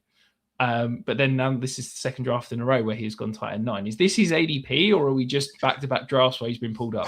Well, he's starting to go a little bit higher. Normally, George Kittle does go ahead of him, but I think what we're seeing is it's partly the reaction to Malik Neighbors' news, but it's also partly reaction to a number of people within the industry starting to push Isaiah Likely up. And there's a good split, but people like Theo Greminger, friend of the channel, who does a lot of high stakes content, he's very high on Isaiah Likely. I think he talked about him as somebody that he could see having a top 3 season overall. I think Dwayne McFarlane and Justin Boone recently talked about how they think that he could be the breakout tight end of the season. So, yeah, there's definitely a steady drumbeat for it. I've been quite, out there saying that I think that Isaiah Likely is a real value all season. But that was when I was getting him at tight end 10 to 13. Now that he's kind of pushing into the single-digit tight end numbers, I do feel like it's a little bit of a knife edge. Like, there's no situation where I would pull him up ahead of Sam Laporta at tight end 8 in this draft. So tight end 9 is like, okay, I guess if I was desperate for tight end, I wouldn't hate it. But I think the way that Isaiah Likely plays, the way that he's played with Lamar Jackson over the years, it's obvious that he can be excellent when plays break down, which Jackson Dart's going to need. Jackson Dart is aggressive, pushing the ball downfield. I know we have questions about his accuracy and ability to read the field, but Isaiah Likely is a big target for the red zone. Isaiah Likely, potentially, if Malik Neighbors starts the season poorly and isn't out there for the first few weeks, could Isaiah Likely get 3 or 4 touchdowns in the first week and then immediately just set himself up with a high floor? I think it's fine. It's in the realm of outcomes. It doesn't feel like a very comfortable click. Yeah, I think the challenge is that people keep talking about Isaiah Likely as a tight end. Like, people need to realize the guy's a big slot receiver. Okay, he played over 2/3 of his snaps out of the slot last year. Like, he is not an inline tight end, and he does so much of his work in that short intermediate route. 85% of his targets came between 0 to 19 yards last year. He doesn't stretch the ball downfield. He's not a guy that's going to get manufactured touches around the line of scrimmage. He is that very traditional underneath slot receiver. Think of Wan'Dale Robinson, but obviously 6'4" and plenty more pounds. That's not an area of the field that Jackson Dart targets hugely. You look at the between 10 to 19, in between the numbers was 9.1% of his targets. It's not a position that Jackson Dart particularly hits, because Jackson Dart is traditionally looking outside the numbers. If it's not there, he's tucking and running. So I just don't see the world where we're getting ceiling outcomes from Isaiah Likely, unless, as you said, we're getting huge touchdown numbers. And drafting a guy tight end 9 that we're saying we've got to get double-digit touchdowns for him to pay off feels really disgusting. For me, that's the point of the draft, which is saying, I'm not necessarily saying there's guys that I would take over Likely, but if Likely is the tight end 9 and the next tight end off the board, I'm just looking at other positions and I'll grab 2 guys later. Yeah, that's yeah. I mean, I'm with you on that one. Jackson Dart does go to that team as the quarterback 11. We've already seen Trevor Lawrence go. Kenny Gainwell goes in this range. I thought DK Metcalf might make it back to us, who I'm quite into still. Jonathan Brooks goes there at the back end of round 8. The price on him is creeping up and up and up. Starting to see him flip. Chuba Hubbard at points. Did he in this draft? Let me just see. Chuba Hubbard's still on the board. Chuba Hubbard's still on the board. The flippening, it's happening. Dallas Goedert goes stacked to the Jalen Hurts team. We are 1 pick away with Bijan Robinson, Jeremiah Love, Colston Loveland, Terry McLaurin, Devontae Adams, Caleb Williams, and Marvin Harrison. It's a good range draft for running backs. I think, if we want guys who can be a little bit more secure, but we're also seeing the tight end runs start to happen. We're at 12 tight ends already. Looking at the running back position, we've got Chuba Hubbard, Rico Dowdle, RJ Harvey, Jake Ferguson, Kyle Mongai, Patrick Mahomes, J.K. Dobbins, Dalton Kincaid, Matthew Stafford, Blake Corum, Mark Andrews, and Chris Godwin. Chuba Hubbard does go as the RB33. Rich, what stands out to you here? I quite like Rico Dowdle here. Potentially the pass catching in an offense that we know Aaron Rodgers is going to check down an insane amount. So that feels like a decent value. I don't really know where else to go. Do you think we look at quarterback? What's available there? Quarterback is Patrick Mahomes, Bo Nix. Otherwise, we've got Jared Goff, Patrick Mahomes, Matthew Stafford. I was going to say, do we think about the Stafford stack with Adams? Yeah, I'd be fine. If you want to go Rico Dowdle, Matthew Stafford, I think that works nicely. Just checking bye weeks. Yeah, everything works out well there. Yeah, you don't think... I've not got ADP open in front of me. He's not someone we can push around. Appreciate not really. No, his ADP is pretty close. But let's just take Rico Dowdle. The Puka Nacua drafter has only got Dak Prescott, so I think there's a reasonable chance they'd probably double down and take Matthew Stafford there. Yeah, no, I'm fine with Stafford. It feels like a good QB room. Would you be happy going 2 QBs if that's the case, or do you think we need to add a third? Historically in this format, it's been a little heavier. Oh no, sorry. Single QB. I was thinking we were in super flex fair. 2 QBs is probably fine. I wouldn't be out on taking a third, but yeah, I mean, I'm fine with that. What's your kind of obviously Matthew Stafford ran insanely hot last year. What's your kind of general feeling for how he's going to play this year? I think he's going to be good. I think that he's going to be reliant. Yes, he ran insanely hot in terms of volume of touchdowns, but if you look at him from a rate perspective, it wasn't astronomical, it wasn't outrageous. It's just that the Rams passed in the red zone at a rate that very few teams ever have. So yeah, I'm very comfortable with Matthew Stafford. I don't think he's going to repeat last year, but I think he's going to be a high-end QB2, low-end QB1, certainly with that. Interestingly, the 3-slot drafters doubled down on the Eagles with Jalen Hurts and Dallas Goedert and Mackay Lemon. Very interested to see what Mackay Lemon does this year. I think that this is a guy that is primarily a slot receiver. It's an area of the field, as I was saying with Jackson Dart, Jalen Hurts doesn't throw over the middle. I've talked at length about his issues in that area of the field. So it's really interesting, the Eagles forcing the issue of we're going to spend a lot of resources in terms of Mackay Lemon, Eli Stowers, and almost try and force Jalen Hurts to be throwing over the middle. So really interested to see what that Eagles offense is going to be. But I think Mackay Lemon, it's interesting because it feels like quite expensive for a guy that I'm not convinced he's going to see a huge volume of targets. What are your thoughts on Mackay Lemon, Tom? I was just talking about the issues with Jalen Hurts, but also him being obviously buried slightly down the depth chart with Devonta Smith ahead of him. And even, someone like Dontavian Wicks that I'm probably a little bit higher than consensus on. Yeah, I mean, going there, 99th pick off the board, wide receiver 39. I just show on Fantasy Pros, but I think it's coming out tomorrow. If it's not out already.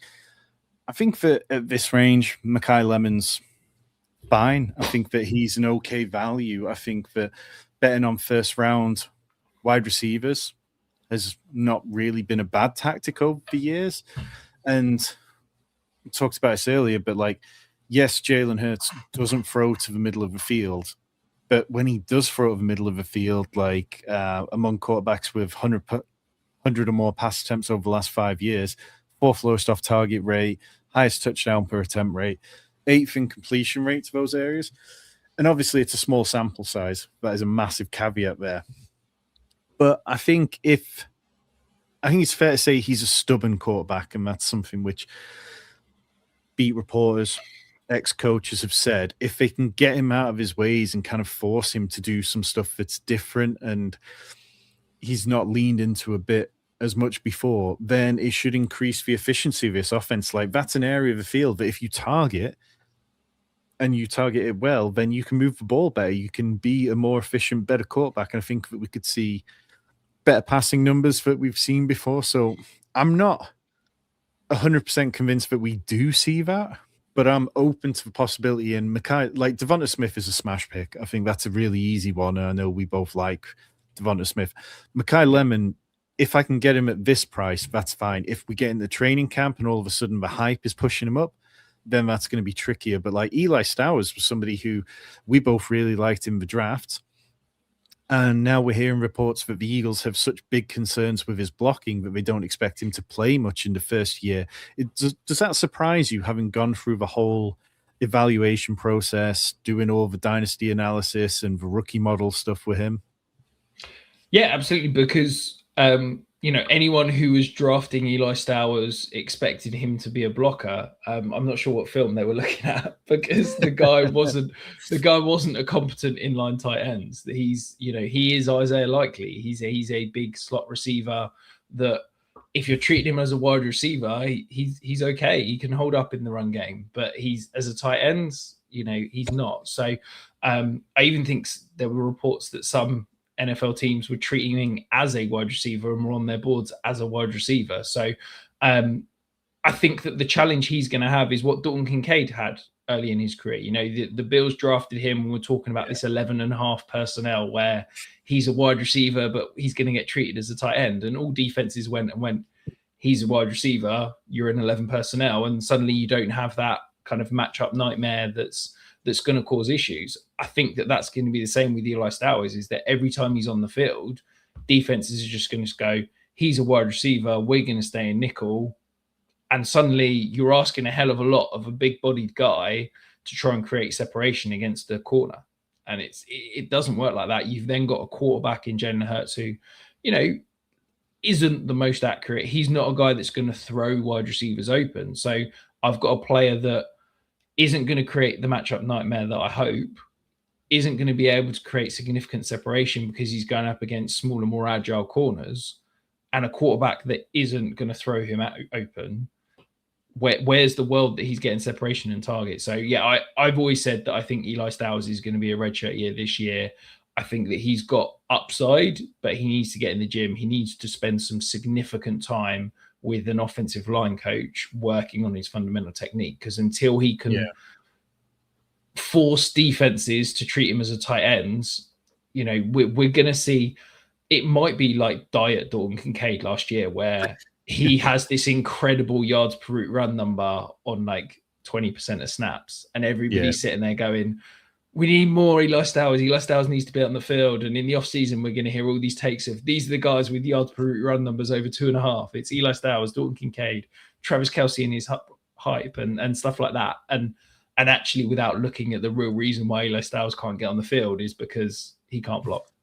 That sounds like the Kadarius Toney stat, really, isn't it? Like this, yards per route run. Obviously, not antiquating the two of them. But when you do look at the Eagles, it is always worth kind of remembering that their playoff schedule is brutal. They play the Seahawks in week 15 before the Texans in week 16, and then the 49ers in week 17. So maybe I do need to just relax a little bit on it. We are about to be up at the end of round 10. Bijan Robinson, Jeremiah Love, Colson Loveland, Terry McLaurin, Devontae Adams, Caleb Williams stacked up with tight end 1, Colson Loveland, Marvin Harrison, Rico Dowdle, Matthew Stafford. I'm going to flip over to this one where you can see I've got the FFPC draft mate up as well to give us a little bit of a insight into the players with nice schedules, potential week 17 bringbacks. If you haven't already, go and check out DraftMate, drop it to Google, check out David on Twitter at DraftMate. Really nice guy building tools for FFPC. Aaron Jones comes back to us, which feels iffy. I mean, like, we've seen some negative reports about Vikings backfield this week. We've got 50 seconds here. Otherwise, it's Brenton Strange, Michael Wilson, Ja'Cory Krosky-Merritt, Rhonda Gadsden, Jacoby Myers, who would be a week 17 bringback, and our wide receiver 4. I quite like Jacoby Myers. Do we feel like we need to get a tight end here? I was going to say I feel like I'd like to take another tight end here. Since our last pick, we've had 3 more come off the board. We're at tight end 16 will be the next one. We've got 25 seconds, so I'll put Jacoby Myers in, but then we can look at Brenton Strange, Chigakonkwo, unless you want to make a pitch for a Rhonda Gadsden. 15 seconds left. Firmly between Brenton and Chigakonkwo. I really like Brenton You are on Strange. the clock. Double tapping the Jaguars here feels a little bit disgusting. And do we think we're talking Brian Thomas, all the hype's there? Jacoby Myers, I think he's good and competent. Parker Washington's got upside. Do we think there's enough targets to go around for Brenton Strange to be an option, or do we just need to click Chigakonkwo? I think there is enough for Brenton Strange. I mean, like, the contract they gave him definitely suggested that they want him to be a consistent part of the offense. I think that on a pure talent level, is Brenton Strange better than Chigakonkwo? I'm not really sure on that one. Do we think Brenton Strange loses snaps to the second round tight end? Who would you rather have? Would you rather have Chigakonkwo paired with Terry McLaurin or Brenton Strange paired 15 seconds left. Let's go Chig. Let's oh no, you want Strange, go Strange. No, I'm good with Chig. Chig works, that's fine. Like, the reason I'm fine with Chig in that situation is it's kind of what are we looking for in a tight end who's going to complement Colson Loveland? And Brenton Strange, I think, is floor. But if Colson Loveland doesn't give us a high floor and Terry McLaurin, any of the guys that we've already given us aren't fitting into the flex, then this team might be set up to fail anyway. But Chigakonkwo, the argument is that we see the breakouts like the back end of the rookie season and the second season, where all of a sudden his yards per out run goes crazy. His targets per out run really increases. We see finally him getting into the end zone consistently, and he is a very fast tight end. Brenton Strange, maybe I'm misremembering, but Brenton Strange isn't somebody I feel like I can count on for a lot of yards after the catch. He was drafted as a blocking tight end that's turned into a receiver. Also, I think with this build, for us to be hitting our ceiling and advancing, we need Colston Loveland to be in the lineup, 12, 13, 14 weeks of the year. If he's not giving us that week to week production, we're probably dead on arrival. So, as you said, let's chase for the ceiling, let's chase for the upside and hope for that boom flex weeks rather than, five catches for 30 yards that potentially Brenton Strange can give us week in, week out. Yeah. So this format is top 2 teams qualify after the first 14 weeks. Then the top 2 of the next 12-team pod go through, followed by the next 2. And then the top 3 teams in week 16 go on to week 17, which is a 96-person final. Very top heavy, as always, on FFPC, 400K up top. I think it might be 100K a second, but then it drops down rather quickly. But hey, we're not shooting for any of that. We're shooting for first place. Jordan Mason goes as RB39, and I know we kind of talked about it a little bit in the last draft, but how do you feel about this backfield of Aaron Jones, Jordan Mason, and Demon Claiborne? I want no part of it. I think this offensive line, they threw resources at it. It was injured last year. I think it's going to get worse this year. I think we're going to see Kyler Murray use his legs. I think we're going to see them pass quite a lot. I think I think all three of them are going to cannibalize each other. I think that Aaron Jones is probably going to be the one to own when he's healthy, but I think he's going to miss weeks. Damon Claiborne's going to be. There are going to be people spend an awful lot of fab money in redraft leagues on Damon Claiborne this year because he's going to have one snap where he takes it to the house, a 60-yard run out of nowhere, and everyone's going to lust after him, and then he's not going to get on the field for 3 weeks. Like, I don't really want pieces of this offense in the run game because I don't think they're going to lean on the run heavily. I think this is going to be a pass-first offense. Maybe you're hoping for some touchdowns from Jordan Mason, but it just feels like when there's 3 options and Kyler's going to use his legs, there's probably going to end up being none because until they give Kyler a long-term contract, there's no reason for them to be trying to protect him.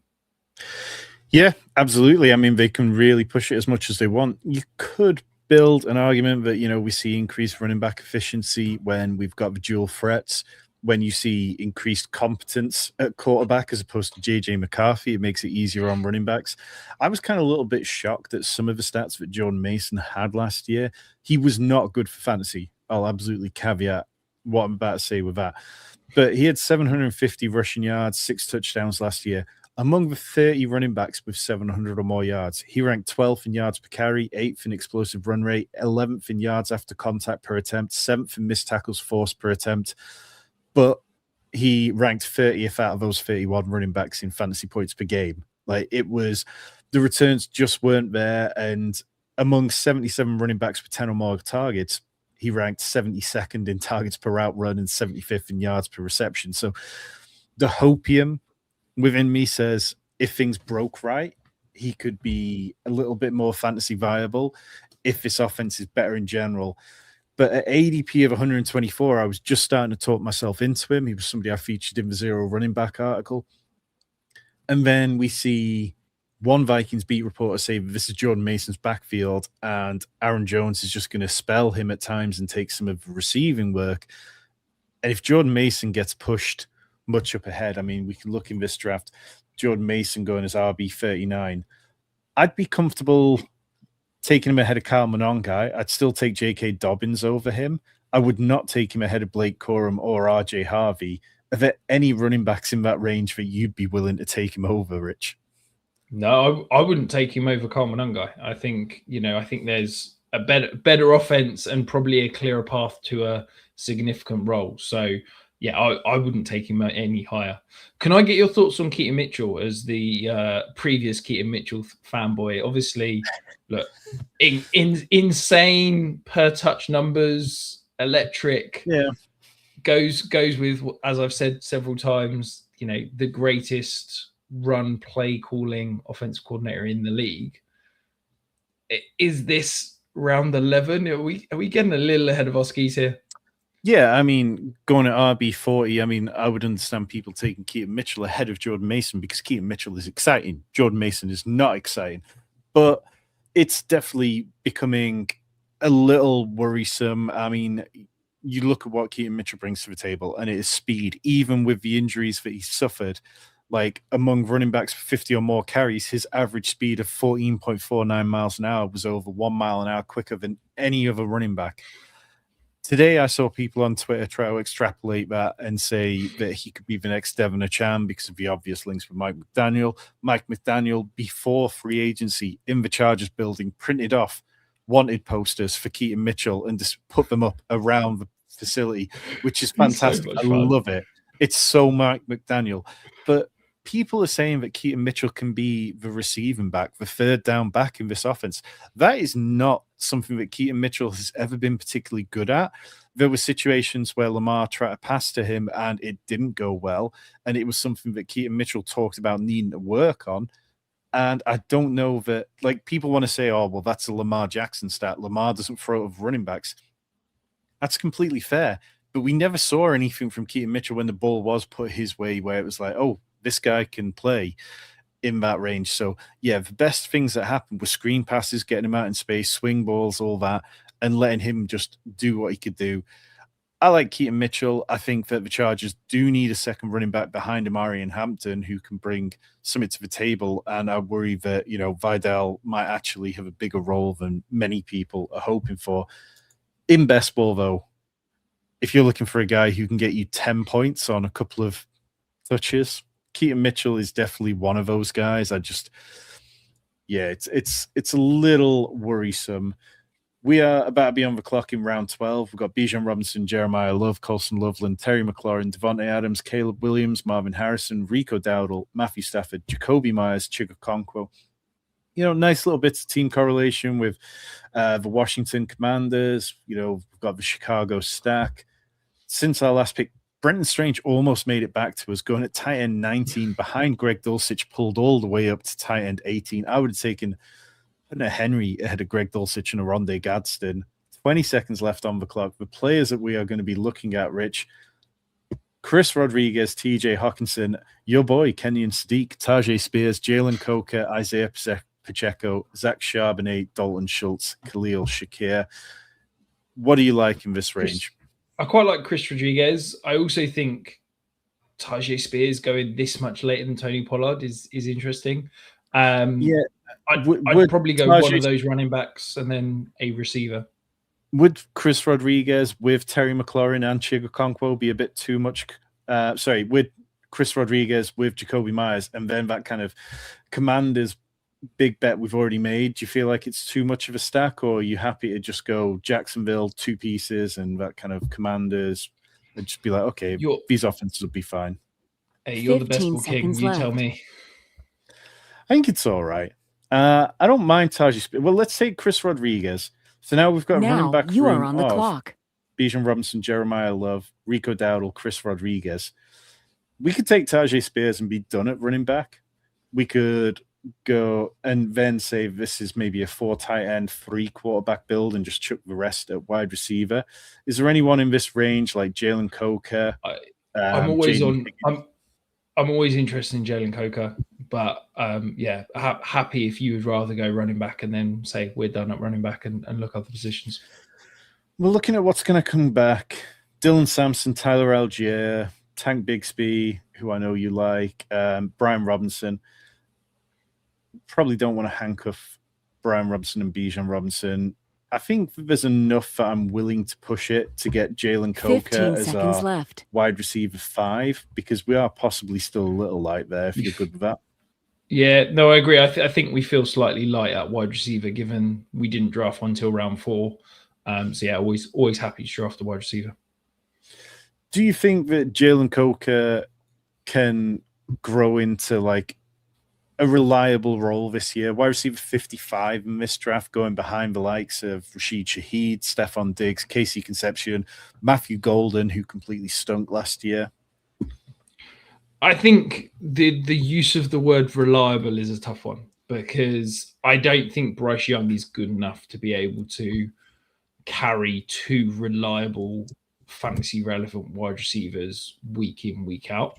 And that's the thing that's going to hurt. I think for fantasy purposes, I think there's worlds where in best ball we can get 5 reception weeks. I think we're going to get touchdown spike weeks. I think there's enough that you can look at the end of the year and he's had a decent fantasy season where he's paid off costs. I think the challenge is going to be that's not going to be reliable week in, week out. And it is going to come in spike weeks rather than consistency. So yeah, I like him in best ball. I like him season long, but I don't think I'd particularly love him in managed leagues where I'm having to try and select which weeks he's going to have a good one. Yeah, you go back to last year. Obviously, it was disappointing in training camp when he suffered a strained quad injury, missed the first 6 weeks of the season. After kind of ramping up in week 7, for the rest of the season, he had 15th highest yards per target for the rest of the year, 5 games over 45 receiving yards, a couple of nice touchdowns. So it was like there were glimpses of it. I think that I have faith in Bryce Young just about holding down a second fringe fantasy relevant guy. If somebody was to emerge at tight end, which feels like wish casting at this point in the Panthers offense, like it's been years since anyone's been fantasy relevant there. then maybe that could hamper it. Maybe if they turned out to have a dominant running game, things would be different. I mean, we've talked a lot on the Best Ball shows about the Jonathan Brooks, Chuba Hubbard stuff. And I know I mentioned it earlier that Jonathan Brooks went ahead of Chuba Hubbard in this one. Chuba Hubbard went at the back end of round 8. We saw Jonathan Brooks go 2 picks before him. Like, how are you kind of feeling about that? Obviously, Jonathan Brooks, when he came out, was a really interesting dynasty prospect. But so far through heading into his 3rd year of his NFL contract, he has 45 yards on something like 8 touches. Yeah, look, I think part of the issues is that Jonathan Brooks was pushed up and buoyed as the RB1 in a terrible running back class. And I think that he was an interesting prospect, but he was very much I think he was like 78th percentile in my model, which sort of says he's almost got a 50-50 hit of being a fantasy relevant option. But because he was RB1, people almost got ahead of themselves slightly. He's electric. He's great in space. He is quick. But that many ACL injuries has me concerned. So I think if you're shooting for pure upside, yes, there's a world. But I think part of the issue is we talk about upside and we talk about, that kind of high ceiling. And what we really mean is exciting plays. I don't necessarily think that he has got the volume in him to be able to be high ceiling, because yes, he can take a ball to the house from anywhere, but is he going to see 15 touches in a game? I don't think so. I think he struggles in the passing game. Now, we know Chuba Hubbard also struggles in the passing game, so maybe this is a case for more Trevor Etienne, Trevor Achan, isn't it? But yeah, look, I think that them going back to back makes sense.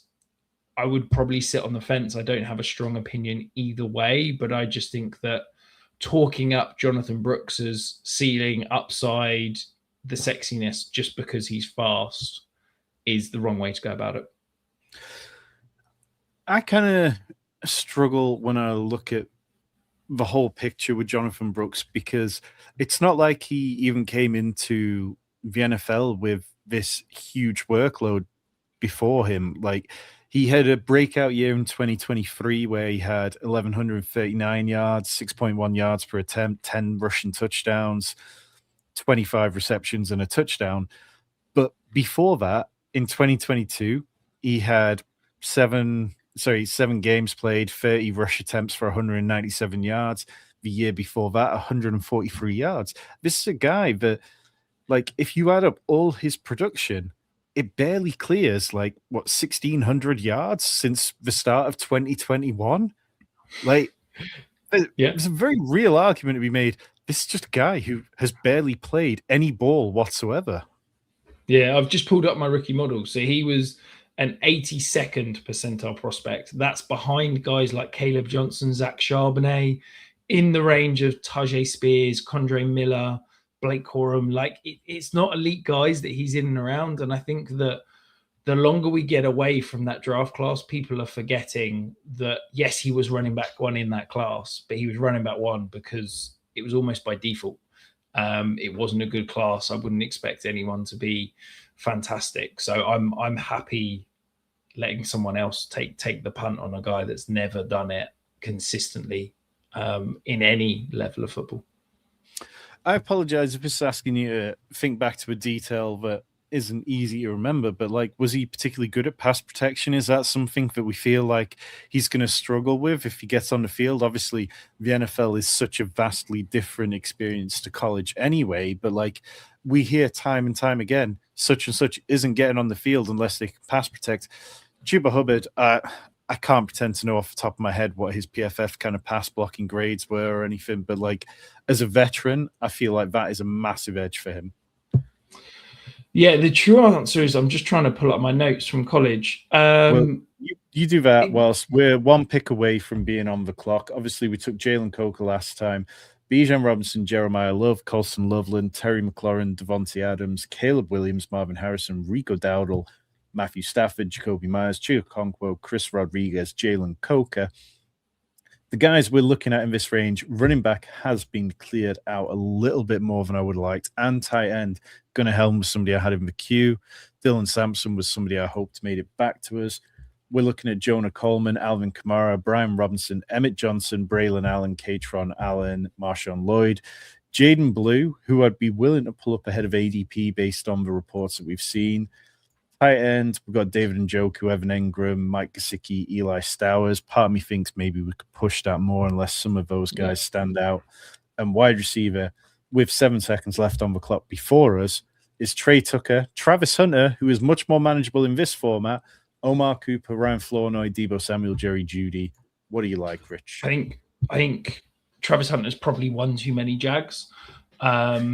Do we? I'm interested in Trey Tucker. I don't get what the hate is. Like, the guy was useful last year in spurts. We're expecting an offense that has traditionally had some great success with downfield weapons. Like, I'm intrigued at this point. I'd rather him over someone like Travis Hunter. I'm fine with that. We could always do the Trey Tucker, Fernando Mendoza double tap for the stack if you want to go down that road, and just be like, okay, now we're done at quarterback. We don't need to worry about anything for a little while.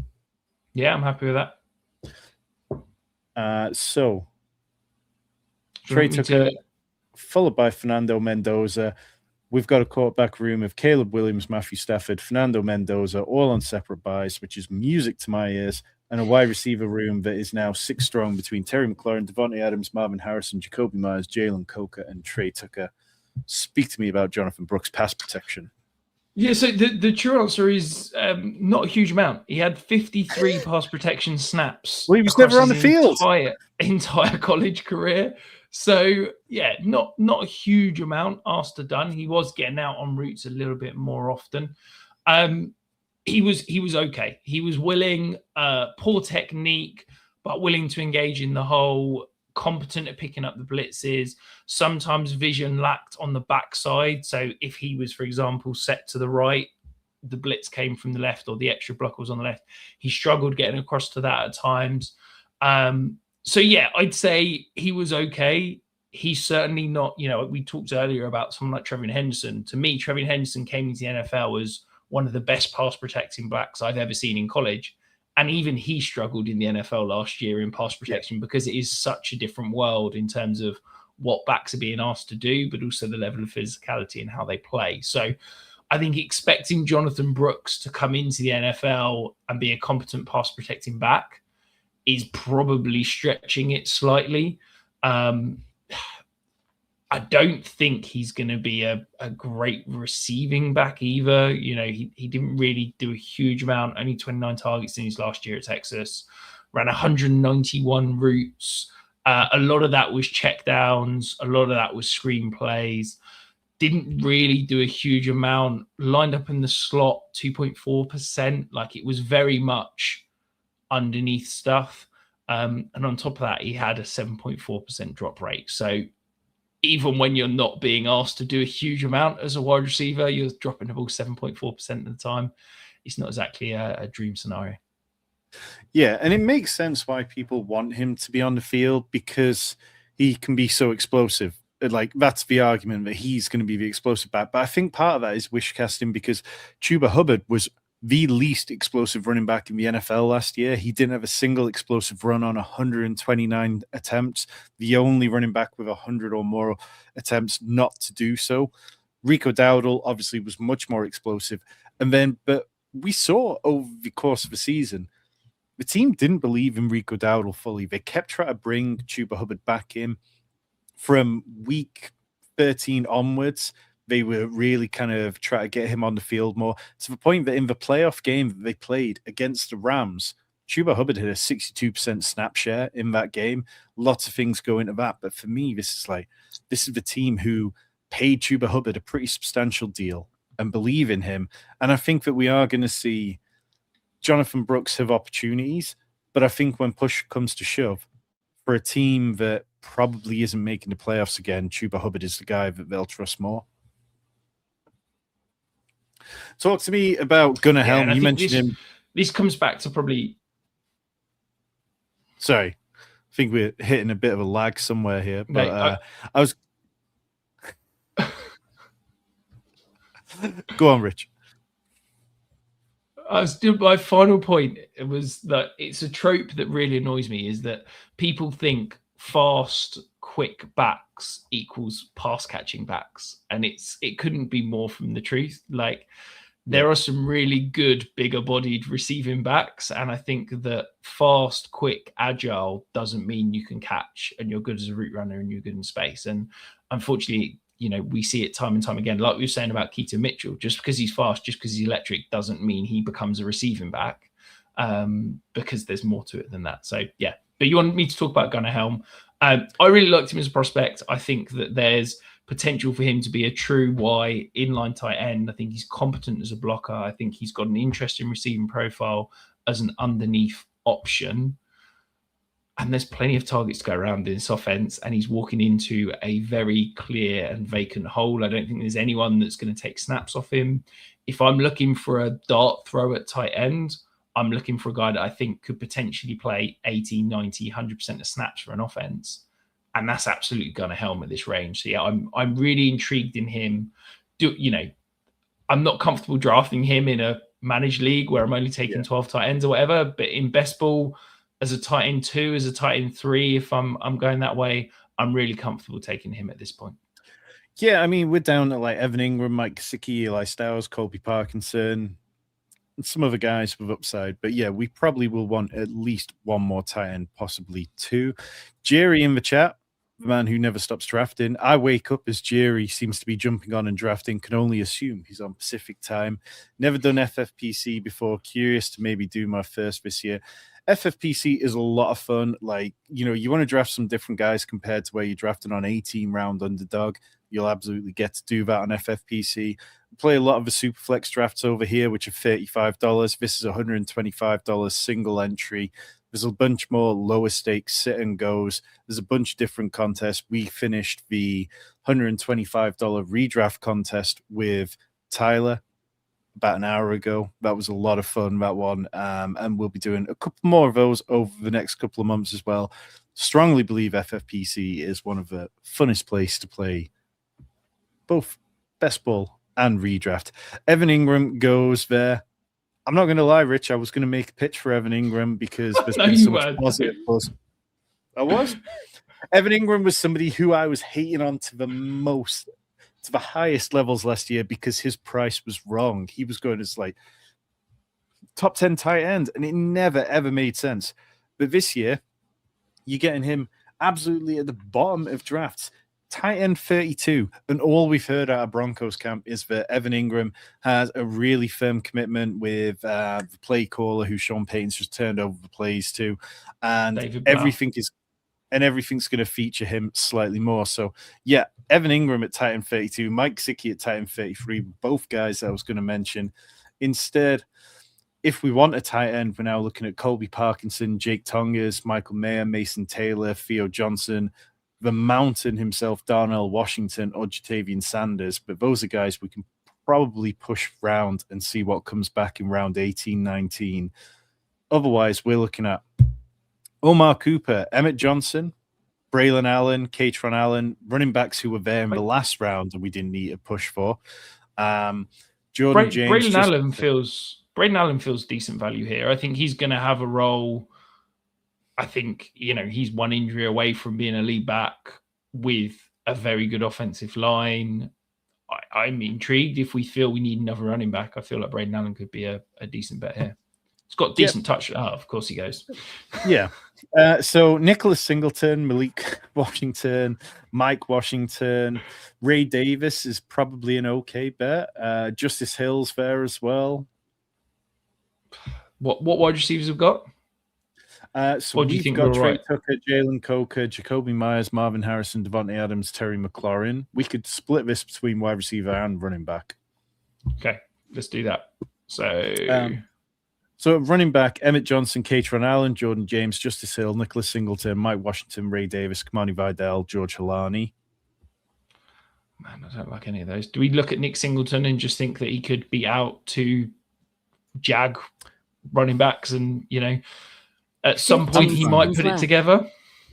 Yeah, I'm fine with that. I mean, you painted a pitch for Justice Hill in the last draft. Nicholas Singleton over Justice Hill. Yeah, let's get some diversity. Now Okay, and you then are a on the wide clock. receiver, Omar Cooper, Juwan Jennings, Tank Dell, Trey Harris, Rory's favorite player and Haynes' favorite player, Calvin Ridley, Isaac Tesla, 6 touchdowns and 16 catches last year, or your boy, Malik Washington, who probably, Dontavian Wicks. What do you feel, Rich? I quite like Juwan Jennings. I'm intrigued by that. But do we want a third option in that offense?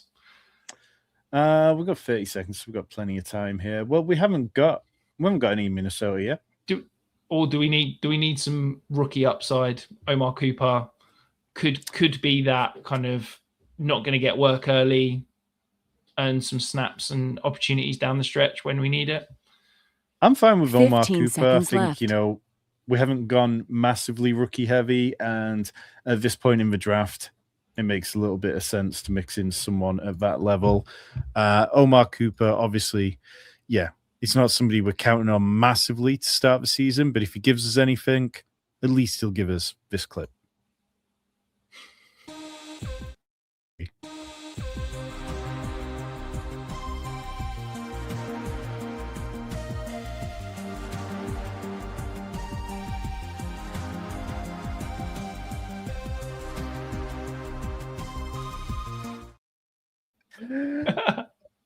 Well, I mean, look, it's late. Definitely fine. Yeah, sorry, Rory. I did not mean to associate you with Calvin Ridley. I apologize sincerely. How about some Eric All in the 20th round? Eric All starting to sneak up there. Rich, do you believe in Eric All? I think it's approximately 16 ACL injuries he's had now. Hey, look, I was the one that was banging the table for Eric All 2 years ago. Like, I'm very much in on Eric All. The problem is he keeps getting injured. I think he's a really talented player. I think he's a natural weapon, and I think that the Bengals like him. The problem is that, as you said, he keeps getting injured. He can't stay on the field. So, yeah. Well, in 20th round as our tight end 3, why not? Yeah, like you say. We'll have to take at least one more tight end, I would imagine here. Chigokonkwo's not really somebody we count on.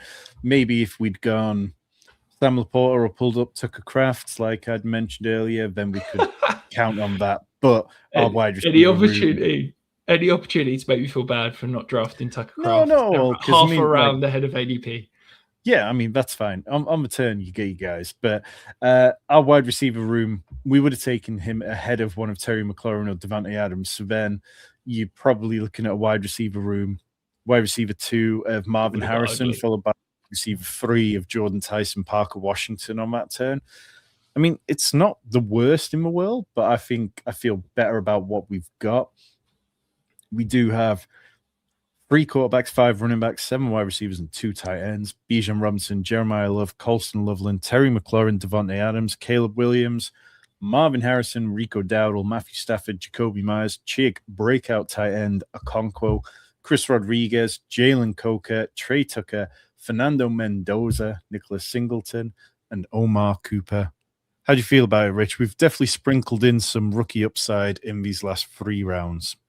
Yeah, I don't love it because I don't love not drafting loads of wide receivers early and often. So yeah, it's a different build for me. But yeah, I think we've handled it well. I quite like the balance of upside and consistent production. So to play devil's advocate, the team at the 104: Brock Bowers, AJ Brown, George Pickens, T. Higgins, David Montgomery, Drake May, Jordan Tyson, Jonathan Brooks is the RB2 on that team.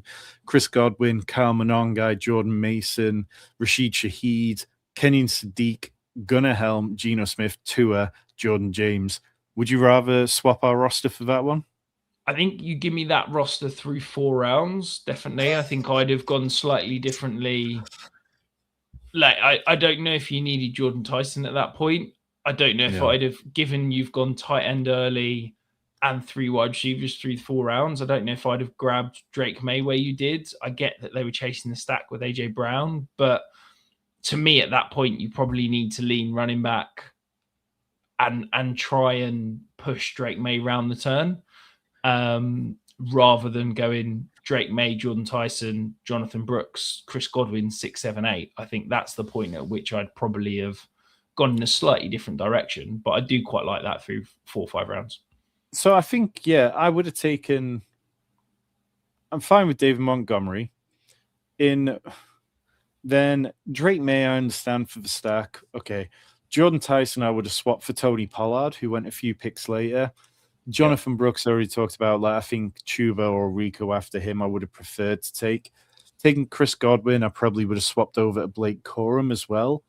And then at this point, taking Jacoby Myers or Jordan Addison instead of Kyle Monongai or Jordan Mason would have made me feel a bit more comfortable. So, yeah, I mean, definitely zero running back is something which I'm going to continue to do and continue to try to lean towards whilst people are uncertain on these. But I think it's always just about the profiles of running backs that you take at that point. Yeah. Isaac Teslar goes off as wide receiver 71. The Lions have kind of talked about how he needs to make a bit of a leap to be a more well-rounded wide receiver and be on the field more often. 6 touchdown catches on 16 targets last year, though, and they were all electric. Is he somebody that you're looking to buy in Dynasty right now?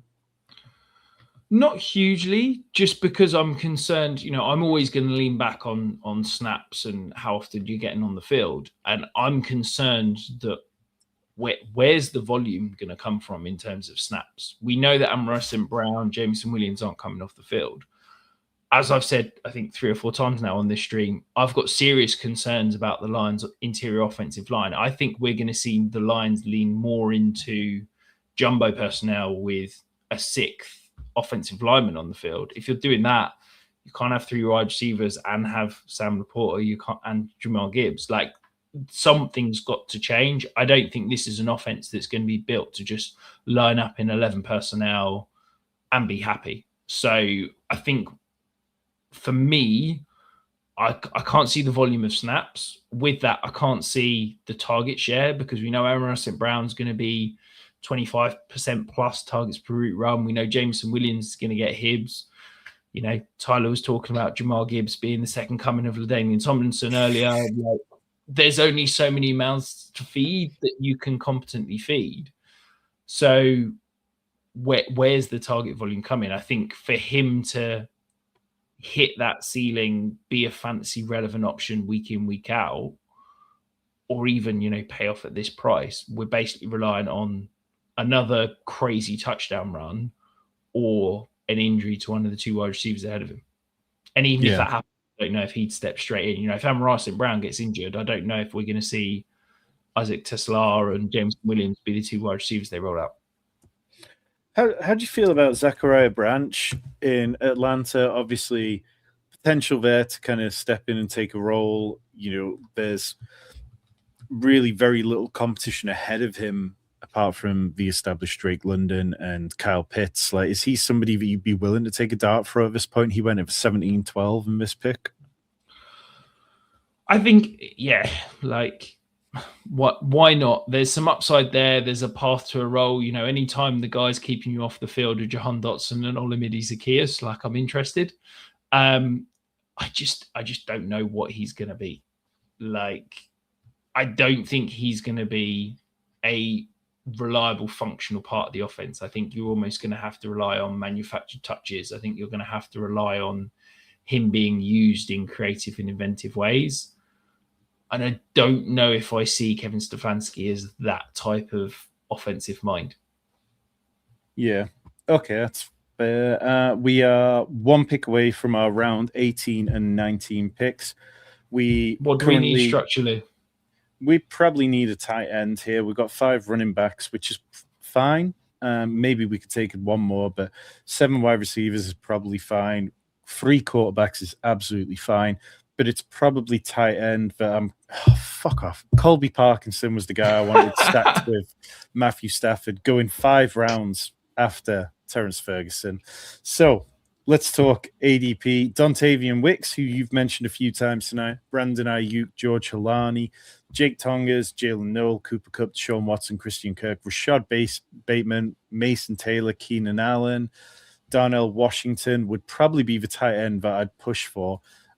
Let's deal with tight end first. Yeah, Dawson Knox, I'm happy with Elijah Darnell Wright. Washington. If that's Anybody the guy you else push. in this list? But sorry, Jake Tongs, Mason Taylor, Theo Johnson, Darnell Washington, Jatavian Sanders, Dawson Knox, Elijah Arroyo. I'm interested in Mason Taylor.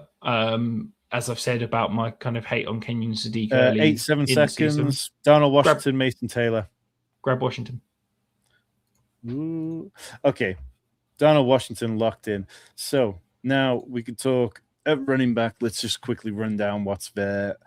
George Halani, James Conner, Amari DiMercado, Emmanuel Wilson, Jalen Wright, Ty Johnson, LaQuint Allen, DJ Giddens, Adam Randall. Any of them remotely interesting? I'm intrigued by Adam Randall. Yep. More so, Adam Randall's probably got the best chance of making it back. Dontavian Wicks, Brandon Ayuk, Jalen Noel, Cooper Kupp, Christian Kirk, Rashad Bateman, Keenan Allen, Keishon Boutte, Chris Bell. I quite like Dontavian Wicks. I've said that a few times, but you've said that a few times, Rich. We're 3 hours and 25 minutes into this stream, and you've mentioned Dontavian Wicks a few times. So I'm going to take Dontavian Wicks, lock up our wide receiver room. We can look at running back when it comes back around. Either running back or tight end, I think, will be the priority with our final pick. But sell me on Dontavian Wicks. I think it's a clear role. Look, Dontavian Wicks, the talent has never been in question. It's about the stuff between the ears and him catching the ball. Like, the guy can get open. The guy is good with the ball in his hands. I think that the Eagles have gone out and got him because they can play him as an X outside. It allows them to keep Devonta Smith movable around in this offense. I've talked ad nauseum about Eli Stowers, Mekhi Lemon, I think, are inside slot options. So what's keeping him off the field? And I think that if you can give me a guy that could potentially be the wide receiver 2 in an offense that we think is going to be one of the better offenses in the league, I'm really intrigued. 19th round. I mean, basically, what's he competing with? Hollywood Brown, Elijah Moore? I think Dontavian Wicks, there's a reason they went out and traded for him. Yeah, like, it was very easy when Hollywood Brown signed there to be like, okay, well, that would be an interesting one as wide receiver 3 on this team. But Dontavian Wicks, like, they gave him a new contract when they signed him. They were buying into the idea that he could have enough of a good season. They wanted to at least add on an extra year to his contract and make sure that they weren't going to lose him straight away. Like, obviously, things could get a little bit crowded with Marquise Brown and Elijah Moore as that kind of wide receiver 3 mix. But I think Wicks has got the clear lean ahead of Hollywood and Elijah Moore. I mean, like, those are guys that there's just wish casting on. Elijah Moore, like, hasn't really done anything since his rookie season. Marquise Brown, teams don't want to pay Marquise Brown. Like, nobody wants to pay him. Every year he hits free agency, teams don't want to pay him.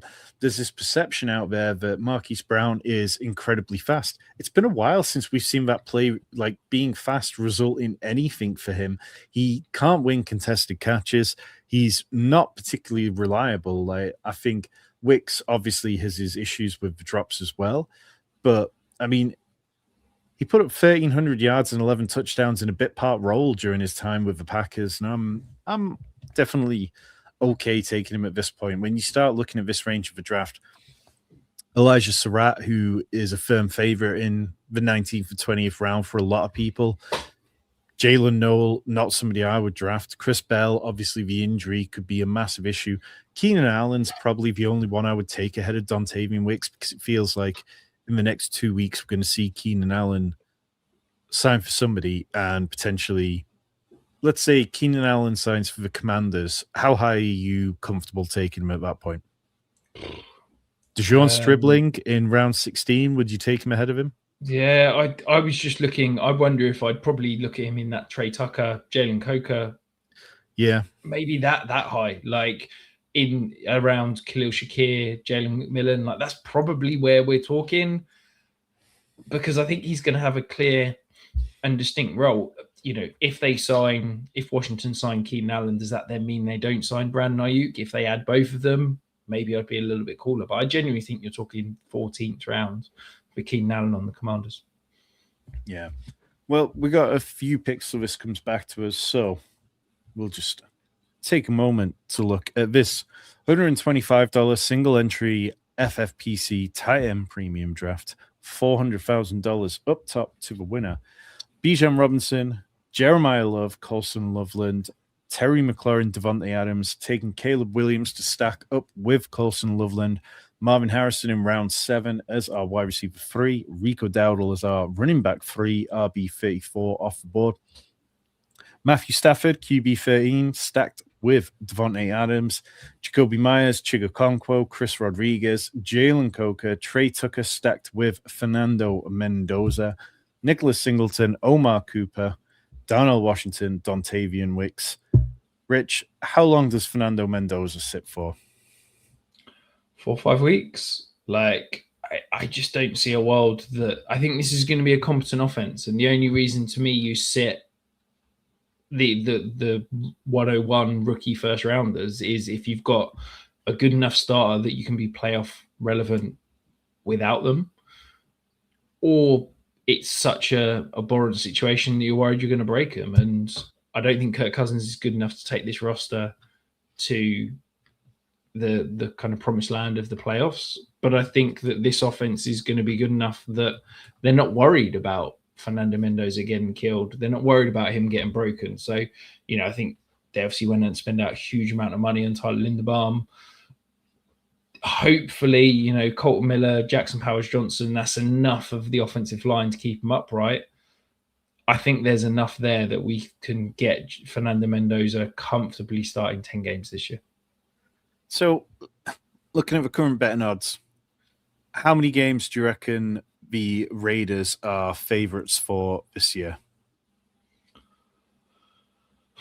I guess their over-under is probably 6.5. So I'll say 4. 3.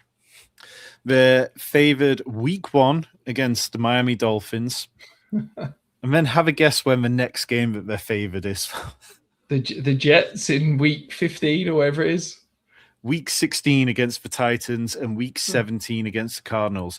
So if you don't put him in week 1, you're not getting another game where you're favored by Vegas until week 16. There is no easy situation. So yeah, part of me just thinks that by October, they will accept it, that it's just time to roll with the punches and take what you get from Fernando Mendoza, and it's time to get him out there. I do think there's a fair reason to be concerned because we do hear so many quotes about them being comfortable sitting him.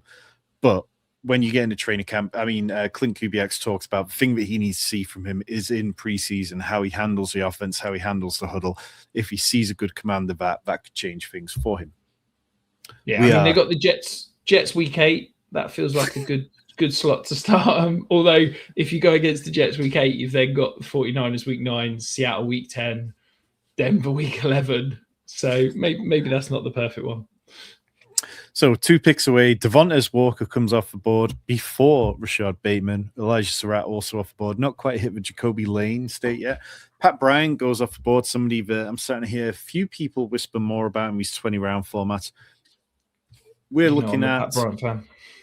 There goes Rashad Bateman. We're now firmly onto if we want Jacoby Lane, but no. George Hilani, James Conner, Emmanuel Wilson, Jalen Wright, Ty Johnson, LaQuint Allen, DJ Giddens, Adam Randall, Chris Brooks, Ollie Gordon, Malik Davis, Trey Benson of the running backs at the top of ADP. I'd be fine with Adam Randall if you were to take him here. I think it's an interesting one. We're on the clock now. Yeah. I'll just read off some wide receiver names and tight ends just before we make our pick. Brandon Ayuk, potentially going undrafted in this one. Cooper Kupp, Keon Coleman, Torrey Horton, Jack Besh, Malachi Fields, John Mechie, Jalen Tolbert, Skylar Bell. Moving over to tight end, Dawson Knox, Elijah Arroyo, Charlie Kohler, Cole Kmet, Oscar Delp, Eli Raridon, Justin Jolie, Eric All, as Rory suggested. And then, it's pretty much miserable everywhere else. Anything that takes your fancy, Rich? No, I said earlier, I quite like Adam Randall. Do we think that's probably one too many rookies? Maybe, but I think there's a path that he could take over the Justice Hill role, but also has, that big-bodied, powerful back that, God forbid, if anything happens to Derrick Henry, I could see him taking some of that role as well. Adam Randall works for me. I mean, it's first time that Steve Biscotti, the owner of the Ravens, has ever made a draft pick. If you read the articles about it around the time of the draft, the effort and intensity that they went into that process with Steve Biscotti is not some chump. He did extensive research and all this stuff. He was really interested in the way that he approached that. And Adam Randall was somebody that he was sweating for 2 rounds before he eventually got on the board and got a chance to take him. So I'm fine with that. I think it's a fun play. And there is a bit of talk around Declan Doyle and the Ravens that they are going to be throwing more screens this year and using the running backs in ways that hasn't been seen under Lamar Jackson. So through 20 rounds of this $125 FFPC tight end premium single quarterback format, Bijan Robinson, Jeremiah Love, Colson Loveland, Terry McLaurin, Devontae Adams, Caleb Williams, Marvin Harrison, Rico Dowdle, Matthew Stafford, Jacoby Myers, Chigo Okonkwo, Chris Rodriguez, Jalen Coker, Trey Tucker, Fernando Mendoza, Nicholas Singleton, Omar Cooper, Darnell Washington, Dontavian Wicks, and Adam Randall. Rich, I know you like those last couple of picks. How do you feel about the draft overall? Yeah, pretty happy with it. As I said, I never like any running back heavy teams early at the top, but I feel pretty happy with it. I think there's a nice balance of upside of youth with some reliability at the top. And anytime you can get Bijan Robinson and Jeremiah Love on the same team, I think that's a pretty good starting place. Yeah, I think it's definitely fun. I think there's lots of upside. I like the pockets where we took certain players. I didn't feel like we were chasing much. Maybe tight end with Colson Loveland, Chigo Okonkwo, and Darnell Washington. Maybe we could have pushed a little harder to get a 4th tight end or a tight end 3 slightly earlier. But, I mean, Darnell Washington was quoted this week saying he's lost 45 pounds, which is a non-significant amount. If Darnell Washington has lost that much, do you feel better about him or worse about him? I mean, 45 pounds for anyone to lose is significant. I could do with losing 45 pounds to Darnell Washington. He's probably still the biggest tight end in the league. Like, that's how much bigger he was than pretty much anyone else out there.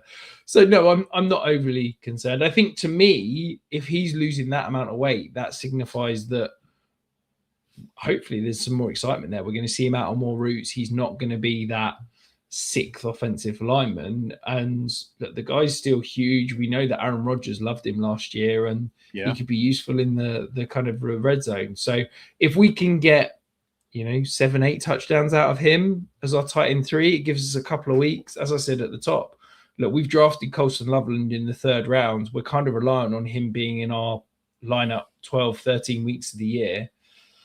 If we can get a few spike weeks from Darnell Washington and they marry up, we should be very, very happy. When we did take Colson Loveland, you were a little back and forth on whether to take George Pickens, and you kind of left it to me to take Colson Loveland, who I'm very in on this year. I do believe that tight end 2 is very much in reach for him. Do you think you'd have felt significantly different about his team if we took George Pickens there and then didn't necessarily have to take one of Terry McLaurin or Devontae Adams in the next round? Yeah, I mean, I'm just, maybe this is just the way I kind of play fantasy. I'm always paranoid about getting left out at wide receiver. So anytime you're coming out of the first 3 rounds without a wide receiver, I'm scared. Do I love the fact that we've got Terry McLaurin as our wide receiver 1? Of course I don't. But you're hoping that we've got, a positional advantage over every single team in the league at RB1 and RB2, and hopefully that can kind of cover the fact that realistically we don't have a wide receiver 1 on this team.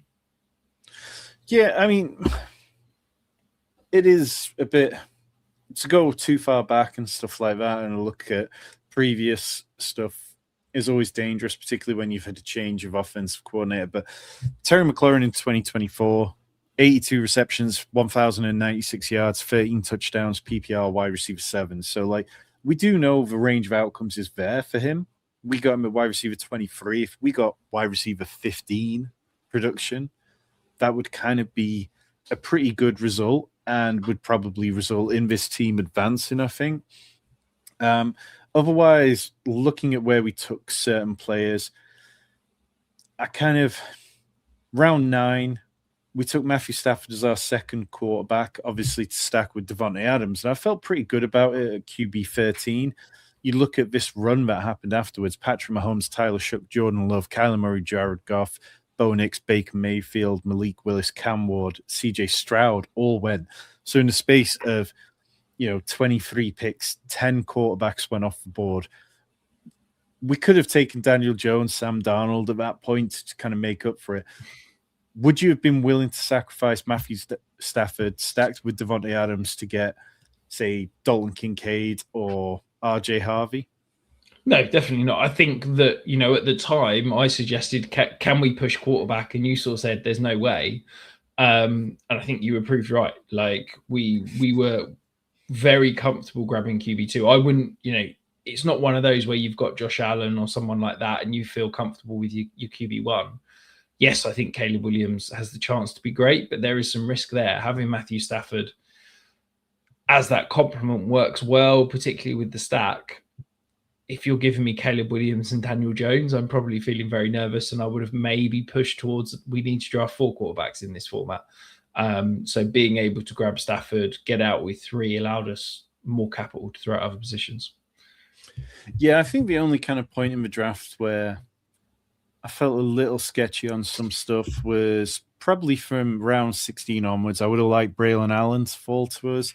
I would have loved Colby Parkinson stacked with Matthew Stafford. Otherwise, it feels fine. A nice little mix of rookies who could give us something. Darnell Washington, we've already talked about, and Dontavian Wicks and Adam Randall. There's interesting thought processes for why all of them could hit. But ultimately, when you zoom out and look at the individual position rooms, I feel pretty confident with it. We've gone 3 hours and 40 minutes. This has been a very fun stream. The redraft team with Tyler was incredible. I don't think I'm ever going to get over Tyler's kicker takes. Revisiting that tomorrow and absolutely going to cut the hell out of those shorts because that was incredible. That team felt great. This team feels great. Rich, this has been a lot of fun. It has gone a long stream tonight. We will have far more content coming your way. Remember, if you've made it this far into the stream, once this video ends, hit the refresh on the page, comment hashtag 5K, and you will gain 1 more entry to be drafting in this $125 best ball format. Appreciate everybody who has been with us tonight. This has been so much fun. We might have to do another one of these long streams on a Sunday evening in the coming weeks.